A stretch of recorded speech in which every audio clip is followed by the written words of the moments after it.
Punjabi radio USA ਸੁਣ ਰਹੇ ਸਾਰੇ ਹੀ ਮਾਣਯੋਗ ਅਤੇ ਸਤਿਕਾਰਤ ਸਰੋਤਿਆਂ ਨੂੰ ਪੰਜਾਬੀ ਰੇਡੀਓ USA ਦੀ ਟੀਮ ਅਤੇ ਮੇਰੇ ਰਾਜਕਨਵੀਰ ਸਿੰਘ ਵੱਲੋਂ ਤੁਹਾਨੂੰ ਸਾਰਿਆਂ ਨੂੰ ਹੀ ਬਹੁਤ ਪਿਆਰ ਸਤਿਕਾਰ ਸਹਿਤ ਦੋਨੋਂ ਜੋੜ ਕੇ ਨਿੱਘੀ ਜਿਹੀ ਸਤਿ ਸ੍ਰੀ ਅਕਾਲ। ਸਭ ਨੂੰ ਜੀ ਨੂੰ ਆਖਦੇ ਹਾਂ ਸਰੋਤਿਓ, ਪ੍ਰੋਗਰਾਮ ਖਬਰ ਤੇ ਨਜ਼ਰ ਦੇ ਵਿੱਚ ਆਪ ਸਭ ਦਾ ਨਿੱਘਾ ਸਵਾਗਤ ਹੈ। ਪ੍ਰੋਗਰਾਮ ਖਬਰ ਤੇ ਨਜ਼ਰ ਜਿਸ ਦੇ ਵਿੱਚ ਪੰਜਾਬ ਭਾਰਤ ਦੀਆਂ ਕੁਝ ਅਹਿਮ ਖਬਰਾਂ ਦੇ ਉੱਤੇ ਆਪਾਂ ਨਜ਼ਰ ਬਣਾਉਣ ਦੀ ਕੋਸ਼ਿਸ਼ ਕਰਦੇ ਹਾਂ। ਅਤੇ ਅੱਜ ਜਿਹੜਾ ਜੀ 13 ਮਾਰਚ ਦਾ ਇਹ ਦਿਨ ਸੋਮਵਾਰ ਤੇ ਸਾਡੇ ਨਾਲ ਜੁੜ ਚੁੱਕੇ ਨੇ ਮਲੋਟ ਸਟੂਡੀਓਜ਼ ਤੋਂ ਮਿੰਟੂ ਗੁਰੂਸਰੀਆ ਜੀ। ਮਿੰਟੂ ਜੀ ਨਿੱਘੀ ਜੀ ਆਇਆਂ ਨੂੰ ਪਿਆਰ ਭਰੀ ਸਤਿ ਸ੍ਰੀ ਅਕਾਲ। ਸ਼ੁਕਰੀਆ ਜੀ ਰਾਜਕਰਮਵੀਰ ਸਿੰਘ ਜੀ, ਸਾਰਿਆਂ ਨੂੰ ਸਤਿ ਸ਼੍ਰੀ ਅਕਾਲ। ਸਾਡੇ ਅੱਜ ਦੇ ਪ੍ਰੋਗਰਾਮ ਖਬਰ ਤੇ ਨਜ਼ਰ ਉਸ ਨੂੰ ਸਪਾਂਸਰ ਕਰਦੇ ਨੇ ਖਾਲਸਾ ਇੰਸ਼ੋਰੈਂਸ ਏਜੰਸੀ ਵਾਲੇ, ਜਿਨ੍ਹਾਂ ਦੇ ਕੋਲੋਂ ਤੁਸੀਂ ਹਰ ਇੱਕ ਤਰੀਕੇ ਦੀ ਇੰਸ਼ੋਰੈਂਸ ਕਰਵਾ ਸਕਦੇ ਹੋ। ਇੰਸ਼ੋਰੈਂਸ ਬਾਰੇ ਪਤਾ ਕਰਨ ਲਈ ਤੁਸੀਂ ਇਹਨਾਂ ਨੂੰ ਕਾਲ ਕਰੋ ਨੰਬਰ 408 272 2500 ਦੇ ਉੱਤੇ। ਇਸ ਦੇ ਨਾਲ ਕ੍ਰਿਸ਼ਨ ਧਨੋਤਾ ਜੀ ਯੂਬਾ ਸਿਟੀ ਤੋਂ, ਗੁਰਵਿੰਦਰ ਸਿੰਘ ਅਵਤਾਰ ਸਿੰਘ ਚਾਂਦੀ ਆਰਨੋ ਐਕਸਪ੍ਰੈਸ ਬਾਰੇ ਕੋਚੈਲਾ ਤੋਂ, ਸਰਬਜੀਤ ਸਿੰਘ ਬਾਸੀ ਐਟਵਾਟਰ ਤੋਂ, ਸੁੱਚਾ ਸਿੰਘ ਜੀ ਫਰੈਜ਼ਨੋ ਤੋਂ, ਤਾਰਾ ਸਿੰਘ ਜੀ ਫਰੈਜ਼ਨੋ ਤੋਂ, ਰਜਿੰਦਰ ਚੌਹਾਨ ਬੇਕਰਸਫੀਲਡ ਤੋਂ, ਅਮਰਜੀਤ ਸਿੰਘ ਦੋਸਾਂਝ ਯੂਬਾ ਸਿਟੀ ਤੋਂ। ਇਹਨਾਂ ਸਾਰਿਆਂ ਦਾ ਬਹੁਤ ਬਹੁਤ ਧੰਨਵਾਦ। ਜੇਕਰ ਤੁਸੀਂ ਜਾਂ ਕੋਈ ਹੋਰ ਕਾਰੋਬਾਰ ਇਸ ਪ੍ਰੋਗਰਾਮ ਨੂੰ ਸਪਾਂਸਰ ਕਰਨਾ ਚਾਹੁੰਦੇ ਹੋ, ਸੰਪਰਕ ਕਰੋ ਨੰਬਰ 408 722 7698 ਦੇ ਉੱਤੇ। ਮਿੰਟੂ ਜੀ, ਗੱਲਬਾਤ ਦਾ ਸਿਲਸਿਲਾ ਸ਼ੁਰੂ ਕਰੀਏ। ਰੱਖਿਆ ਮੰਤਰੀ ਮਨੋਹਰ ਪਾਰੀਕਰ ਬਣਿਆ ਗੋਆ ਦਾ ਮੁੱਖ ਮੰਤਰੀ। ਅਜੇ ਬਣਿਆ ਨਹੀਂ, ਹਾਲੇ ਨੇ ਬਣਨਾ, ਮਤਲਬ ਕਿ ਅਨਾਉਂਸ ਕਰ ਦਿੱਤਾ ਭਾਰਤੀ ਜਨਤਾ ਪਾਰਟੀ ਵਾਲਿਆਂ ਨੇ, ਔਰ ਇਹਨਾਂ ਨੇ ਦਾਅਵਾ ਵੀ ਪੇਸ਼ ਕਰ ਦਿੱਤਾ ਜੀ ਕਿ ਅਸੀਂ ਸਰਕਾਰ ਬਣਾਵਾਂਗੇ। ਗੋਆ ਦਾ ਰੱਖਿਆ ਮੰਤਰੀ ਜਿਹੜਾ ਭਾਰਤ ਦਾ, ਉਹ ਗੋਆ ਦਾ ਹੁਣ ਮੁੱਖ ਮੰਤਰੀ ਬਣੇਗਾ। ਜਾਨੀ ਬੈਕ ਨੂੰ ਗੇਅਰ ਲਾ ਲਿਆ। ਵੈਸੇ ਇੱਥੋਂ ਲੋਕ ਅੱਗੇ ਜਾਂਦੇ ਆ, ਇਹ ਪਿਛਾ ਨੂੰ ਚਲੇ ਗਿਆ, ਪਰ ਇਹਦੇ ਜਾਣ ਤੇ ਇਹਦੇ ਆਉਣ ਦੇ ਵਿੱਚ ਕੋਈ ਬਹੁਤਾ ਫਰਕ ਨਹੀਂ ਪੈਂਦਾ। ਜਿਵੇਂ ਕਹਿੰਦੇ ਹੁੰਦੇ ਨਾ, ਜਿਹੋ ਜਿਹੇ ਕਿੱਲੇ ਬੱਧੇ ਉਹੋ ਜਿਹੇ ਚੋਰਾਂ ਖੜੇ, ਕੋਈ ਫਰਕ ਨਹੀਂ ਹੈ, ਕਿਤੇ ਮਰਜ਼ੀ ਚਲਾ ਜਾਵੇ, ਕਿਉਂਕਿ ਇਹਦਾ ਕੰਮ ਬਹੁਤਾ ਚਰਨ ਵਾਲਾ ਸੀ, ਥੋੜਾ ਤੁਰਨ ਵਾਲਾ ਸੀਗਾ। ਜਿੰਨਾ ਚਿਰ ਰਿਹਾ ਦਿੱਲੀ ਦੇ ਵਿੱਚ ਰੱਖਿਆ ਮੰਤਰਾਲੇ ਦੇ ਵਿੱਚ, ਪਤਾ ਨਹੀਂ ਇਹਨੇ ਕੁਛ ਰੱਖਿਆ ਜਾਂ ਨਹੀਂ ਰੱਖਿਆ, ਪਰ ਇਹਨੇ ਵਿਵਾਦਾਂ ਨੂੰ ਬਹੁਤ ਜ਼ਿਆਦਾ ਚੱਕਿਆ। ਹਮੇਸ਼ਾ ਇੱਥੋਂ ਤੱਕ ਕਹਿ ਦਿੱਤਾ ਕਿ ਜਿਹੜਾ ਸਰਜੀਕਲ ਸਟ੍ਰਾਈਕ ਸੀਗਾ ਉਹ RSS ਦੀ ਪ੍ਰੇਰਨਾ ਸਦਕਾ ਹੋਇਆ। ਉਦੋਂ ਵੀ ਬਹੁਤ ਰੌਲਾ ਪਿਆ, ਬੜੇ ਮੁੱਦਿਆਂ ਤੇ ਇਹਨੇ ਵਿਵਾਦ ਖੜੇ ਕੀਤੇ, ਪਰ ਹੁਣ ਇਹਨੂੰ ਵਾਪਸ ਉੱਥੇ ਗੋਆ ਦੇ ਵਿੱਚ ਭੇਜਿਆ ਜਾ ਰਿਹਾ ਐਜ਼ ਏ ਚੀਫ ਮਿਨਿਸਟਰ। ਔਰ ਗੋਆ ਦੇ ਵਿੱਚ ਇਹਨੂੰ ਚੀਫ ਮਿਨਿਸਟਰ ਬਣਾਉਣ ਲਈ ਉੱਥੇ ਬਹੁਤ ਕੁਝ ਤੋੜਿਆ ਮਰੋੜਿਆ ਜਾਂਦਾ ਪਿਆ ਜੀ। ਅਸਲ ਦੇ ਵਿੱਚ ਉੱਥੇ 17 ਸੀਟਾਂ ਆਈਆਂ ਨੇ ਕਾਂਗਰਸ ਦੀਆਂ ਤੇ 13 ਇਹਨਾਂ ਦੇ ਕੋਲੇ ਭਾਰਤੀ ਜਨਤਾ ਪਾਰਟੀ ਦੇ ਕੋਲ। ਹੁਣ ਉਹ ਜਿਵੇਂ ਉਹ ਲਖਨਊ ਵਾਲੇ ਨਵਾਬ ਰਹਿ ਗਏ ਸਨ ਕਿ ਪਹਿਲੇ ਆਪ ਤੇ ਪੰਜਾਬੀ ਗੱਡੀਆਂ ਇਸ ਕਰਕੇ ਰਹਿ ਗਏ ਸੀ ਕਿ ਪਹਿਲਾਂ ਮੈਂ। ਉਤਰਾ ਹੀ ਉੱਥੇ ਕਾਂਗਰਸ ਵਾਲੇ, ਇਹਨਾਂ ਦੇ ਦੋ ਧੜੇ ਸੀ ਉੱਥੇ, ਇੱਕ ਕਾਮਤ ਧੜਾ, ਇੱਕ ਦੂਜਾ ਫਾਲੇਰੋ ਦਾ ਧੜਾ। ਉਹ ਦੋਵੇਂ ਧੜੇ ਆਪਸ ਦੇ ਵਿੱਚ ਉਲਝ ਗਏ ਕਿ ਅਸੀਂ ਮੁੱਖ ਮੰਤਰੀ ਬਣਨਾ। ਤੇ ਇਹਨਾਂ ਨੇ ਝਟਫਟ ਜਾ ਕੇ, ਤੇ ਕਿਉਂਕਿ ਗਵਰਨਰ ਮੁਰਦਲਾ ਇਹਨਾਂ ਦਾ ਆਪਦਾ ਸੀਗਾ, ਉਹਨੇ ਇਹਨਾਂ ਨੂੰ ਸੱਦਾ ਦੇ ਦਿੱਤਾ ਕਿ ਤੁਸੀਂ ਆ ਕੇ ਸਰਕਾਰ ਬਣਾ ਲਓ। ਸੋ ਕਾਂਗਰਸ ਜਿਹੜੀ ਉਹ ਲੇਟ ਹੋ ਗਈ, ਇਹਨਾਂ ਨੂੰ ਸੱਦਾ ਦੇ ਦਿੱਤਾ। ਵੈਸੇ ਪਰੰਪਰਾ ਦੇ ਉਲਟ ਆ, ਜਿਹੜੀ ਵੱਡੀ ਪਾਰਟੀ ਸਭ ਤੋਂ ਉੱਥੇ ਬਣ ਕੇ ਉੱਪਰ ਦੀ ਕਿਸੇ ਵੀ ਸਟੇਟ ਦੇ ਵਿੱਚ, ਤਾਂ ਉਹਨੂੰ ਸੱਦਾ ਭੇਜਿਆ ਜਾਂਦਾ ਸਰਕਾਰ ਬਣਾਉਣ ਲਈ। ਪਰ ਇੱਥੇ ਉਲਟ ਹੋ ਰਿਹਾ, ਉਲਟੇ ਬਾਂਸ ਬਰੇਲੀ ਨੂੰ। ਇਸ ਵਾਰੀ ਜਿਹੜਾ ਗਵਰਨਰ ਹੈ ਉਹਨੇ ਉਲਟਾ ਭਾਰਤੀ ਜਨਤਾ ਪਾਰਟੀ ਨੂੰ ਕਰਕੇ ਤੁਸੀਂ ਸਰਕਾਰ ਬਣਾਓ। ਸੋ ਇਹਨਾਂ ਨੇ ਉੱਥੇ ਜੋੜ ਤੋੜ ਕਰ ਲਿਆ, ਔਰ ਇਸ ਸਥਿਤੀ ਦੇ ਵਿੱਚ ਪਹੁੰਚ ਗਏ ਆ ਕਿ ਆਉਣ ਵਾਲੇ ਦਿਨਾਂ ਦੇ ਵਿੱਚ ਸਰਕਾਰ ਜਿਹੜੀ ਬਣਾ ਸਕਦੇ ਆ। ਕੱਲ ਨੂੰ ਮਨੋਹਰ ਪਾਰੀਕਰ ਹੈ ਜਿਹੜਾ, ਉਹ ਸਹੁੰ ਚੁੱਕ ਲਏਗਾ, ਔਰ ਇਹਨੂੰ 15 ਦਿਨਾਂ ਦਾ ਵਕਫਾ ਦਿੱਤਾ ਕਿ ਤੂੰ ਬਹੁਮਤ ਸਾਬਤ ਕਰਦੇ, ਕਿਉਂਕਿ ਉੱਥੇ ਭਾਰਤੀ ਜਨਤਾ ਪਾਰਟੀ ਦਾ ਸਭ ਕੁਝ ਚੱਲੀ ਜਾਂਦਾ। ਸਾਮ ਦਾਮ ਦੰਡ ਭੇਦ, ਹਰੇਕ ਫਾਰਮੂਲਾ, ਹਰੇਕ ਸਿਧਾਂਤ ਮਨੀਪੁਰ ਤੇ ਗੋਆ ਦੇ ਵਿੱਚ ਆਪਦੀ ਸਰਕਾਰ ਬਣਾਉਣ ਲਈ ਇਹ ਉੱਥੇ ਵਰਤ ਰਹੇ ਆ। ਵੈਸੇ ਕਮਾਲ ਦੀ ਗੱਲ ਹੈ ਕਿ ਇੱਥੇ ਸਾਡਾ ਭਾਰਤੀ ਮੀਡੀਆ ਵੀ ਆਖੀ ਜਾਂਦਾ ਕਿ 5 ਰਾਜਾਂ ਦੇ ਇਲੈਕਸ਼ਨ ਦੇ ਵਿੱਚ ਭਾਰਤੀ ਜਨਤਾ ਪਾਰਟੀ ਨੇ ਝੰਡੇ ਕੱਢ ਦਿੱਤੇ। ਝੰਡੇ ਉੱਤਰਾਖੰਡ ਤੇ ਉੱਤਰ ਪ੍ਰਦੇਸ਼ ਦੇ ਵਿੱਚ ਜ਼ਰੂਰ ਕੱਢੇ ਆ, ਬਾਕੀ ਪੰਜਾਬ ਦੇ ਵਿੱਚ ਤੇ ਪਤਾ ਹੀ ਸਾਫ਼ ਹੋ ਗਿਆ। ਔਰ ਜਿਹੜੇ ਆਹ ਦੋ ਰਾਜ ਆ, ਗੋਆ ਤੇ ਮਨੀਪੁਰ, ਇੱਥੇ ਕਾਂਗਰਸ ਸਭ ਤੋਂ ਵੱਡੀ ਪਾਰਟੀ ਬਣ ਕੇ ਉੱਭਰੀ ਹੈ।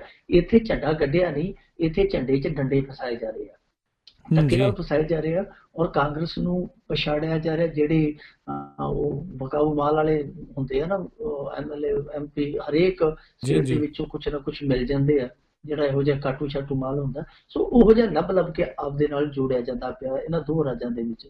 ਭਾਰਤੀ ਜਨਤਾ ਪਾਰਟੀ ਸ਼ਿੱਦਤ ਦੇ ਨਾਲ ਲੱਗੀ ਹੋਈ ਹੈ।